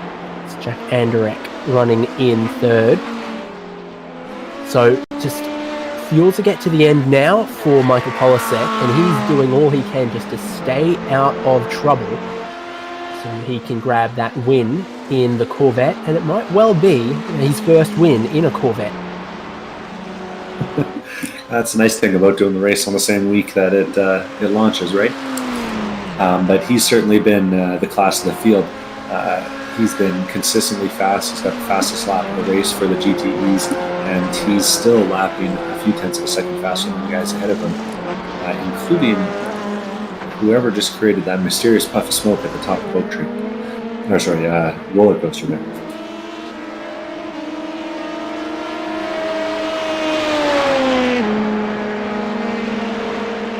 Closest battle at the moment though in LMP2 is this between the mainly carbon Movano Sim Racing LMP2 and the quite dashing looking Satellite Racing number 23. You gotta wonder if it's all carbon just because they ran out of time to paint the thing before they came down. That's true of a few of the teams, but they managed to find time to paint their Corvette. So who knows? There's definitely some interim liveries out there that we might see. Well, if you see any of these teams or drivers, Pataska's off. Turn 1, Pataska, in his pursuit of Movano, pushed it in too hot off the circuit. He went, is he going to lose it?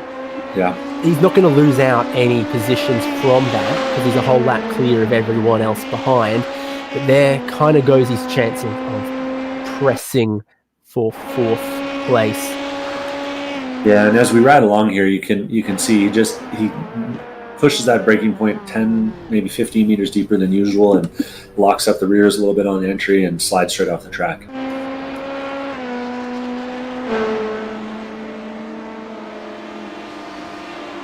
Well, and that's cleared things up in the top 5 there. It looks like Satellite Racing's Christian Challoner isn't going to have enough for Alpine Stars.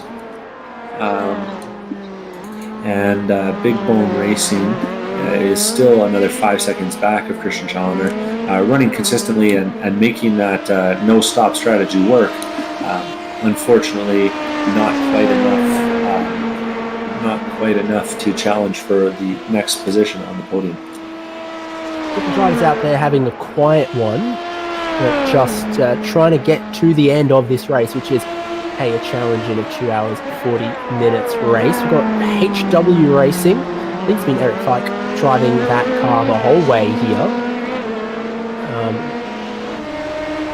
And then in behind them, about half a lap behind them, I think, we've got Beast Team Racing. And there's an interesting story there.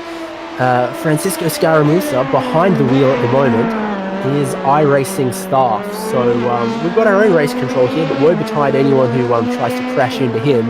So he'll have his, he'll get the ear of Nim very quickly. So Scaramuza there, I think about to go a lap down to the 23, but they are ahead of all of the GTE cars, so that's at least they can hang their hat on that one. They haven't fallen behind the GTE leader. Final 5-6 minutes. You can tell it's getting dark because the full headlights have come on these cars now, Devon. He's got the lower sort of daytime running elements, and then the top high beams are now on.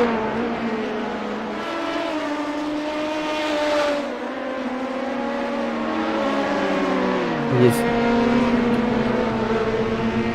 a bit of traffic for Miguel Vigo, who does not want to throw away his 7-second lead.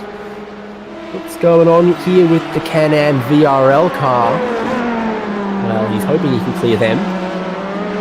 He went 36 that lap from Vigo, 35.6 from Christian Challoner, 6.5 seconds behind.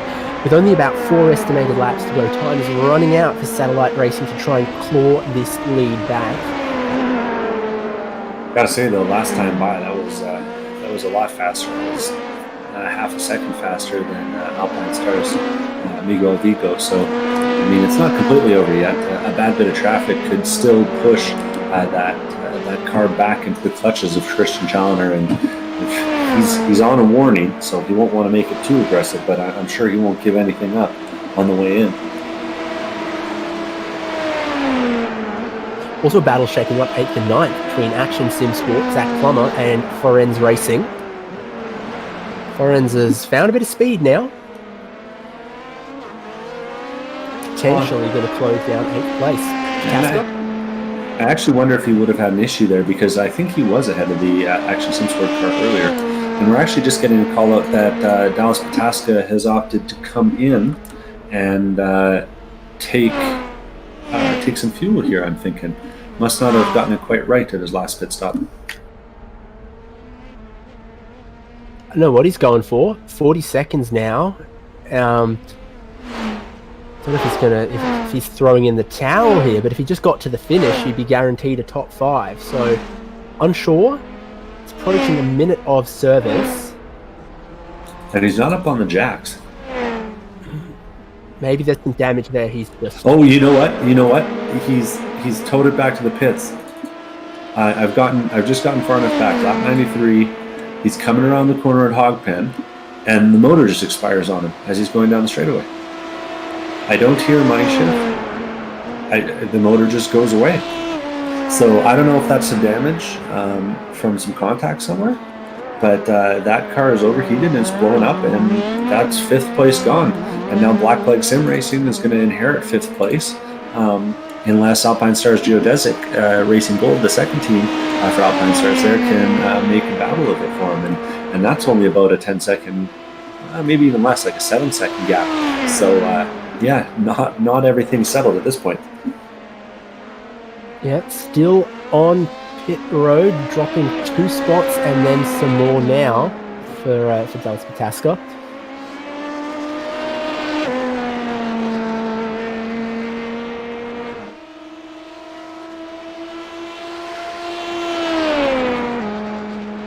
Closing stages of the race. Talking about closing, Christian Challoner is still doing it, but it is just too little too late here. He was almost a second faster lap most recently.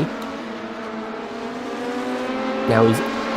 some of that might have been from trying to pass this Corvette though, which Miguel Vigo would have needed to do, and now Christian Challoner does, and lost about a second doing so as well. So just ebb and flow through the traffic for the big bone machine now, and our race leaders trying to get by him.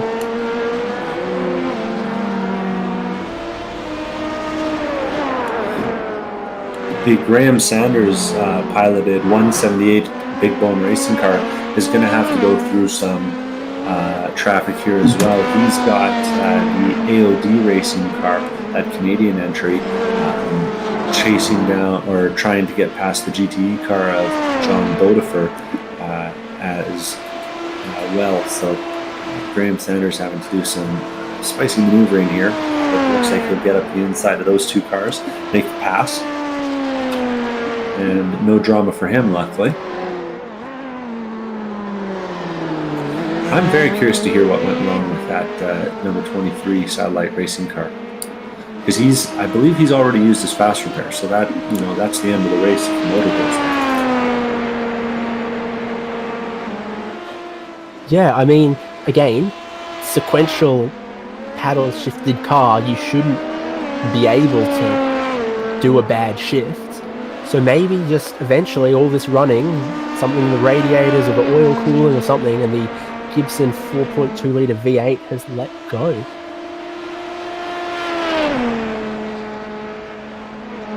Underneath a minute now left in the race, and your leader, Miguel Vigo, Alpine Stars Geodesic Racing, has been shown the white flag. He started the final lap of the race, and just in time, because Challoner has closed down the gap 5.5 seconds. This is survival now for the 62.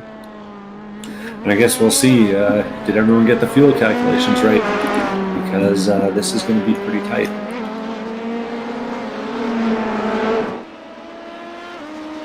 So one last tour of the circuit. Beautiful America's Motorsport Resort, VIR. Hope Miguel Vigo has enjoyed it. I hope all of our competitors have enjoyed this circuit. Sun setting on the track, sun setting on the race. His last time through each of these corners. Miguel Vigo through the oak tree to make the turn back towards the pits, back towards the start-finish line. And he didn't qualify on pole, but it's fair to say that he's controlled almost every other element of this race. The setup has been just right for him as well, able to cut through the traffic, able to cut through the other cars in class. Roller coaster down the hill. And just the hog pen to go.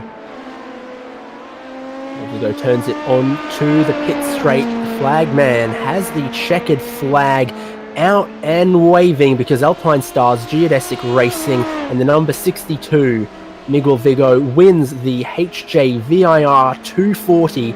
He's pretty happy with that, gives it a flash of the headlights, has a bit of a wave as well. He had to drive 2 hours 40 minutes all by himself, but he went for it. And now we'll get on board with Michael Polasek in that 747 Lone Wolf Motorsports car. He didn't need a teammate today. He put together a solid race, benefited from the caution in the middle, but it wouldn't have made a difference. Fastest lap, fastest average, and he's going to take home the win in the GTE category. Doing proud by that C8R Corvette, freshly released on iRacing, and he's celebrating, flashing the lights, swerving it back and forth as he crosses the line. There we go, Michael Polasek, winner in the GTE class in the Corvette, HJ VIR 240. Handful of other drivers out there still to cross the line. One of the last ones I think we're going to see is Forenz Racing, and he tried the strategy that very few in class did, which was only 3 stops. Yeah, and he's going to be the last of our finishers that are a lap down, but a solid effort from him. And let's also call out Black Plague Sim Racing in that 110 car, benefiting from the tragedy over at Satellite Racing and securing the last spot in the top 5. So a solid effort from them, coming back from a number of different little issues throughout the race, and some really tight racing with that LMC gear car at different points as well. So everyone's finished. We're going to run through the results now. Then we'll take a little break and get some interviews after that. So your winner was Miguel Vigo for Alpine Stars Geodesic Racing in the 62. Satellite Racing finished in second with Christian Challoner. Then Big Bone Racing round out the podium with Graham Sanders. Andrew Caron in the 018 for 4th place. Top 5 is rounded out by Black Plague Sim Racing and Jason Goddard. Then it's the Alpine Stars Geodesic Racing 690, Dan Suzuki and Mark Noski. Action Sim Sport in 7th, Forenz Racing in 8th, 3 Spires 9th, LMCgear.com Racing in 10th, AOD Racing White 11th, Harder Speed in 12th, Hugh Jass LMP 2 13th, Elspeth Tasker missed a couple laps at the end here, but still gets scored 14th place, and Can-Am VRL Solo in 15th, AOD Racing Red with Owen Farrell in 16th, HW Racing 17th, Beast Team Rick Racing, Keenan Kusin with Francisco Scaramuza in 18th. Your winner in GTE, Michael Polasek, the Lone Wolf for Lone Wolf Motorsports, having a win Ivano Sim Racing in second. Podium completed again by Big Bone Racing, who sweep third position in both classes. Then John Botifer for the same team in fourth. Your last GTE's Team for Tate and for Runner Motorsport. Going to take very quick break here on HJBC, plug our wares, and we'll come back. We'll see if we can speak with and interview any of our race winners or podium sitters. Don't go anywhere.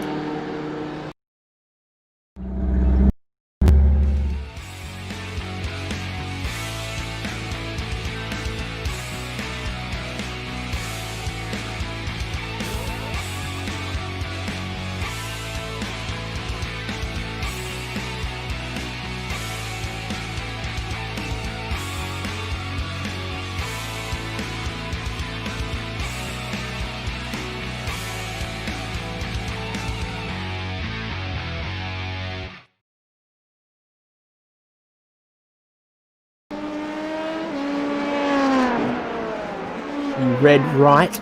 Team Hugh Jass racing tomorrow from 8 a.m. Eastern at Indianapolis Motor Speedway. You'll catch it on this YouTube channel. We'll have live onboard footage from the number 337 Mazda Miata. I hope you'll join me in wishing all of our team members there the best of luck and safety as they're racing Indianapolis this weekend. But the here and the now is the HJ VIR 240, and winning it by a margin of 5.5 seconds. How does that feel, Miguel Vigo? Oh man, it's great to get a win again after a while. It was a lot of fun in these cars. I got a little overzealous there at the start of the race and kind of messed up on that the entry to the roller coaster because I didn't judge the speed of the drafting from Christian. But I kind of knew I was kind of hedging my bets on the way they were going to do their setups, and it kind of panned out that I kind of set up the car a little bit more to have speed on the straights and be a little bit slower on the corners, and it actually worked out very well for us. What about the tires? Obviously, it looks like when they're cold, they're very difficult, and almost everyone trying to double stint them as well. So how's that on this new Dallara LMP? The tires are actually great. As long as you don't push immediately coming, on your outlap. For some reason, it feels like the rear of the tires tend to flash heat a little bit, so you kind of skating around. But after that, they warm up very well, and I had no problems whatsoever. And as for double stinting, they were great as well. I didn't really notice too much loss of grip. I just had to play around with the traction control settings a little bit, just to get the car to not spin the rear tires, especially coming out of Oak Tree, where it kind of just lit the tires up a little bit. And so I just set the traction control to be a little bit later, and it solved that problem, and I didn't have any more problems with the rear after that. The settings for the traction control may be a little intimidating to newcomers. What have you learned about them for this car? Well, it's basically just two traction controls. The first one is the gain, which is just essentially how long it's going to wait until it gives you all that torque. So you can, delay it or bring it on a little bit earlier. And then the other one is the slip traction control, which is just your run-of-the-mill traction control, like what you see on the other cars. So I kept that around a little bit higher, and then I just basically played with the gain, just to control when that torque in the instant revs in first gear would come on, essentially. Well, winners are grinners, and you win the HJ VIR 240 in the LMP2 class. Who are you going to thank? I want to thank my teammates, my team, Geodesic Racing, the sponsors, Alpine Stars, GoPro. They continue to stand by us every year, and we're very appreciative of that. All the new sponsors that are coming on board as well.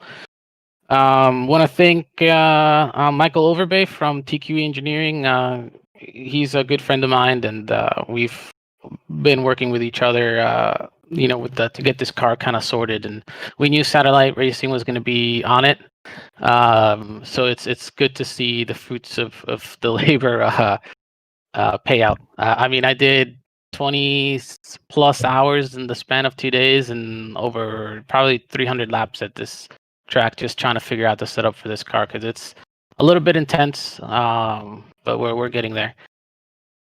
Was an absolute delight to have yourself and all of your Geodesic Racing teammates in our event. Hopefully we'll definitely let you know about the next one.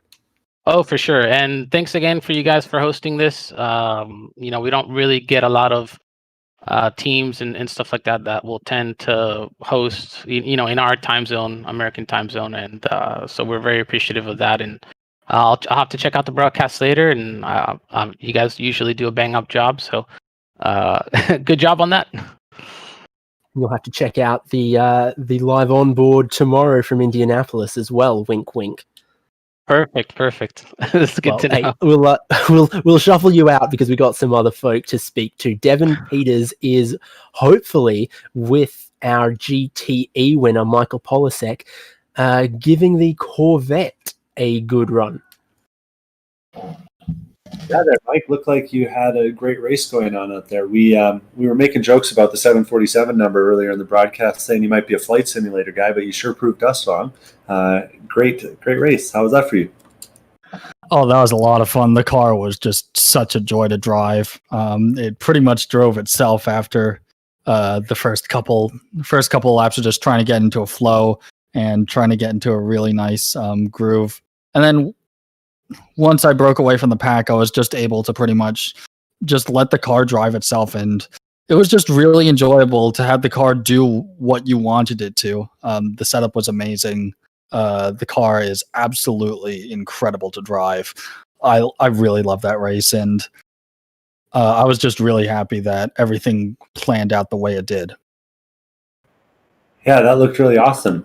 You had a really big battle with Lenovo Sim Racing's Fabio Gonzalez at the start of the race there.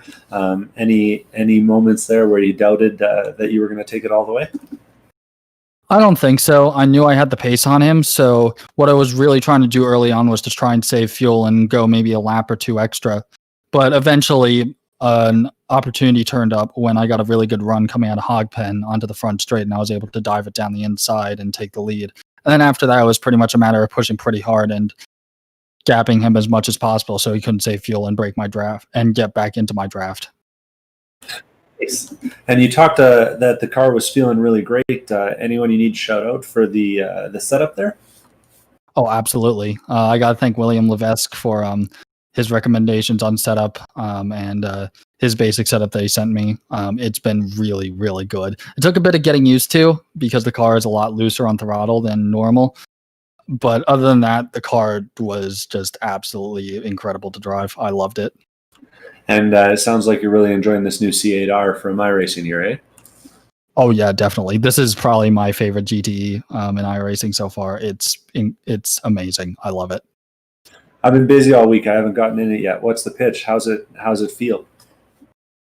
It feels pretty good. It basically, you tell it to do something and it'll do it. It's the rear left overheats a little bit, but around here. But other than that, the car is pretty neutral, pretty balanced. You just got to be careful on the throttle a little bit if you set it up correctly. But other than that, it's just enjoyable. It's got so much grip, so much downforce, really predictable for the most part, and I can't say anything else about it because I'd be repeating myself. But it's just such a great car.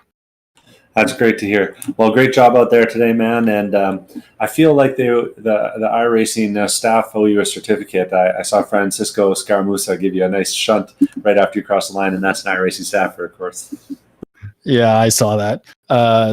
Him and Keenan Kusin were running in this race together, and he and I know each other, so it was just a bit of a friendly shove. But maybe I'll file a protest later. No, I'm kidding. Sounds good. Well, thank you very much for coming out and putting on a great show for all of us. Thank you very much for hosting this.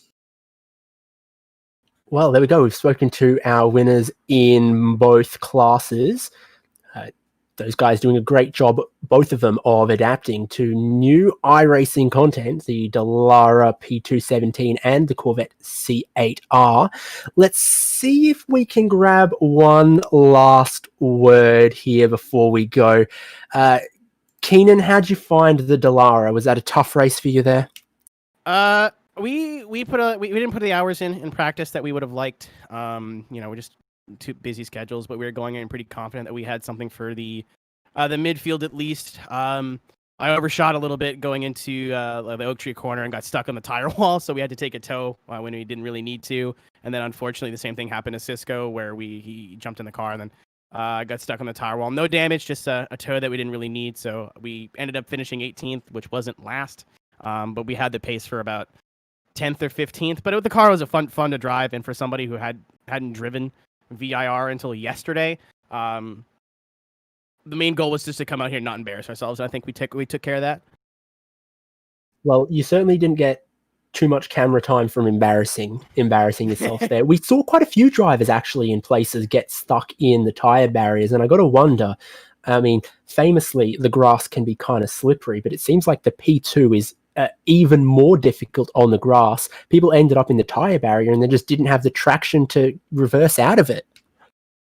Yeah, it was a lot of jumping out of this. We just did Le Mans recently. Jumping out of this, it's not quite like the Audi or the Porsche where you hit the brakes and you lock up and that's basically it. But a lot of times when you're in the tire or in the grass, it's like target fixation. Once you see the wall, you're like, yep, that's what's about to happen. I know we had a lot of cars around us too, just getting unlucky. One tire off, two tires off, getting up into that tire wall. But we tried to stay consistent. Unfortunately, just didn't pay off, but had a good time, and that's kind of what we were here for. Cisco's bumping in and out here. Are we going to be able to get a word with him? Cisco. No? Francisco. Well, apparently not. But anyway, I want to thank you for participating in this event, giving it a good go, showing everyone how the LMP2 races. And I'm going to say hello, chat, and then you're going to say anyone you want to thank. Thank you guys for hosting the race. I mean, it was means a lot to me not being one of the bigger iRacing creators to be able to get invited out and participate in this. I knew that we were not going to contend for the win, but just to be able to come out here and have some fun with my friend and drive around the track and not hit anybody, which was the biggest surprise. But again, thank you to you guys. Thank you to everybody who supports me over on Twitch. If it wasn't for those guys, I wouldn't be here. Thank you to Cisco for taking time out of his super busy schedule to be able to back me up in the car and bring Team Rick back once again. And yeah, thank you guys again. And thanks for putting on a stellar event. And we'll be back next week 13. Yeah, we've got some plans for what might be next, and we'll definitely keep you in the loop with them. I'd appreciate it, man. Are we alive? Hello. Maybe. Oh, he's now back, we've got baby. Cisco. Cisco, any thoughts about the event? Thoughts about the LMP2 car? How'd you go today? It went about as well as I think we could have hoped. Both Kane and I really just didn't have a chance to get a lot of practice in this car, but I do know that as far as all of us at the office are concerned, this is a car that we really enjoyed putting together. I mean, it's one you guys wanted and told us for a long time that, oh, you got to get the LMP2, you got to get the LMP2, and finally we were able to get it on the sim, and especially thanks to the Lara for making that happen. But just a fun, fantastic car, and there are few cars that I actually get a chance out of my schedule to sit down and be like, I'm going to drive this season.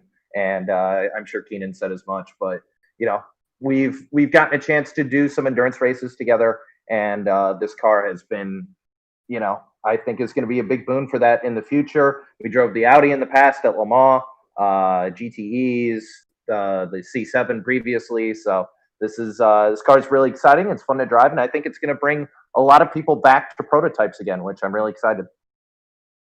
Yeah, I mean, obviously you guys kind of had your racing driver hats on today from the cockpit, but from where I was sitting, it was a very exciting car to watch race. There's some draft there that makes overtaking possible, but it's not OP, so right at the pointy end of the field, between those guys, Satellite Racing, Geodesic, Movano in there. Those are the kind of teams I think we expect to continue to see in different series racing this car against each other. So it was great to whet our appetites for that. You can pat everyone on the back in the office. They have done a good job on making a car that is exciting to watch race. Yeah, absolutely. And it's, I think the biggest boon from where I'm sitting right now was, and Keenan and I were talking about this in the car, when it comes to Daytona and Sebring, the pace difference between this and the GTE field is a lot bigger now. And I think that's something that a lot of people were asking for, because previously with the GTEs, it'd kind of be touch and go on Daytona, and then make, life in the prototype a little bit harder. So now now that's not really the case, and that's pretty exciting. But I do want to get a chance in to say thanks to everybody also here on Beast Racing. Drew Adamson, who I work with in the broadcast, this is his team, and he let me run the car, and he's kind of been my back support. That whenever I get a chance to take off the Adobe Premiere headphones and put on the racing helmet, he's always been gracious enough to let me drive his cars. So I got to say thanks to Beast Racing, Radio Show Limited, Ball State, Podium, IESN, Bo Albert, Brizzy, Rob's Lawn Care, and Prestige Destinations. Everybody at Beast Racing who makes it happen, and helps put this scheme together, and lets us have fun in their toy box every once in a while. It was great to have you guys. We'll keep you in the loop about future events, and hopefully you're a bit quicker by then. Here's hoping. Here's hoping. Yeah. maybe we'll get more than a week of practice. We were probably we were last on track, but had probably top 5 most fun at everybody here. Yes. So who's the real winner? Not us. I'm just kidding. That's what matters. Well, I'm going to kick you guys out now, because we've got an even bigger, more important streamer I need to speak to now. He's not going to like me saying that, but this is going to be our last interview. Hopefully we've got Jack Anderek here, Big Bone Racing. You guys had 3 cars in this race. How'd you guys go? Yeah, it was a good race. I think all in all, we got, I think, P3 in LMP2, P3 in GTE, and then P4 in GTE. So it was really, really good. Fantastic race, really good racing. The safety car was a little unfortunate because we weren't able to pit under the yellow, so we had to actually pit under the green flag, which was quite annoying. But all in all, it was a pretty good race. And I guess everyone who did this race and everyone who's watching wants to know, how's the Corvette feel? How does it sound? And is it going to be a popular GTE choice going forward, do you reckon? Yeah, so I'd say the best way I could describe the Corvette for people watching who haven't yet tried it is it's like a Ferrari. So I think if you like how the Ferrari GTE handles, you'll like the Corvette. If you don't like how the Ferrari GTE handles, you might not like it. I love how the Ferrari handles, so naturally I just fell in love with this car. Sound-wise, I think that there's a little bit to be desired. I don't think it is the best sounding car in iRacing.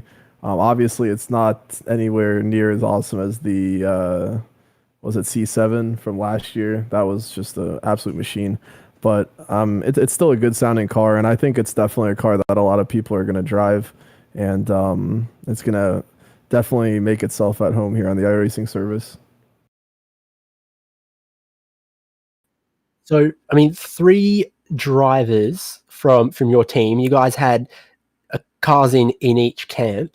What do you think that you and your teammates are going to be doing the most time with going forward between GTE and LMP2? That's a good question. I think that as it stands now, Big Bone has always typically been a GT team, and so I think naturally the Corvette is going to become kind of our car. But I think that there's a lot who do want to do the LMP2, and I think that an LMP2, like a dedicated LMP2 car, is definitely going to be in the works, because the LMP2 is fantastic. Best way to describe that car is it's like a GTE with an LMP2 body and LMP2 speeds. This would be the best way to describe it. You guys have also got some of the best looking cars out there. My co-commentator Devon here was also enamored with the white, black, and gold. I touched on it, but maybe you'll reinforce where the scheme comes from. Yeah, so that's a shout out to the team sponsors Liquid Death and Lambs. We have a few sponsors, Liquid Death, Lambs, and Pro Street Sims. And we decided to go with our kind of title partner, which is Liquid Death, and make a Liquid Death branded car. Liquid Death is canned water. That is, it's really, really good, and it's also 100% recyclable because plastics you can't fully recycle, and so aluminum you can though, and so it's just a more economic or eco-friendly, way to enjoy something everyone has to have. And they have sparkling water and regular water. The regular water is in a white can, a white and gold can, and the sparkling's in a black and gold can. And so we just decided why not just merge the two together and do kind of a half and half scheme. So that's, I guess, where we came up with that. Well, thank you so much for getting your guys together, participating in our race, putting on a good show, so everyone gets an idea and a taste of what to expect of LMP2 and the new Corvette GTE going forward. Going to say any last thanks you're going to give? I mean, yeah, once again, thanks to the partners on Big Bone, Liquid Death, Pro Street Sims, Lambs, really awesome. Shout out as well to my teammates, John Bodefer and Graham Sanders. They're absolutely awesome. It was a pleasure to drive with them today. And just a shout out to everyone, everyone on the track. It was a pleasure to drive with everyone. Everyone was, for the most part, really kind and considerate. And big thanks to, of course, you guys in the booth, the stewards, just everyone who put this together. The Hugh Jass events are always awesome, and this one was no different. So yeah, really stoked for the next one. Thank you, round. That was Jack Anderek from Big Bone Racing, team owner and founder there, and his drivers sweeping third position in both classes. As we go to wrap up after this event, Devon, I mean, we were learning as the race went along, so too were the drivers. This is very new content, but what did you think? What were your overarching thoughts? I think this season of pro racing is going to be a lot of fun to watch. These LMP2 cars, they really are adding a lot of variety, and something that was definitely missing from the virtual IMSA series when they were happening online during the pandemic. So I'm really looking forward to seeing how these guys will fit into the great big fields that they like to do. And I know that I'll be paying attention to the rest of the races. Well, that's everything from the HJ VIR 240. Your winners in LMP2, once again, Geodesic Racing, and in GTE for Lone Wolf Motorsports, it was Michael Polasek. The action on our YouTube channel here is not over for the weekend, because 8 a.m. Eastern tomorrow, we go live on board at Real Indianapolis Motor Speedway for the Champ Car Endurance Series Indy Double 10. We are hopefully going to have live, uninterrupted onboard coverage all 10 hours of both days here on the YouTube channel. So you're going to want to keep your eyes on that one. Support our guys as they go racing. They're all iRacers like us at heart who've gone out, try to make something at Indianapolis this weekend. So I hope you'll support them as well. But from myself, David Haynes, from Devon Peters alongside me, from tireless Kyle Smith pushing the buttons and making the broadcast happen, that was the HJ VIR 240. We wish you good afternoon, good night, whatever time zone you may be in, and keep an ear to the grapevine for forthcoming events.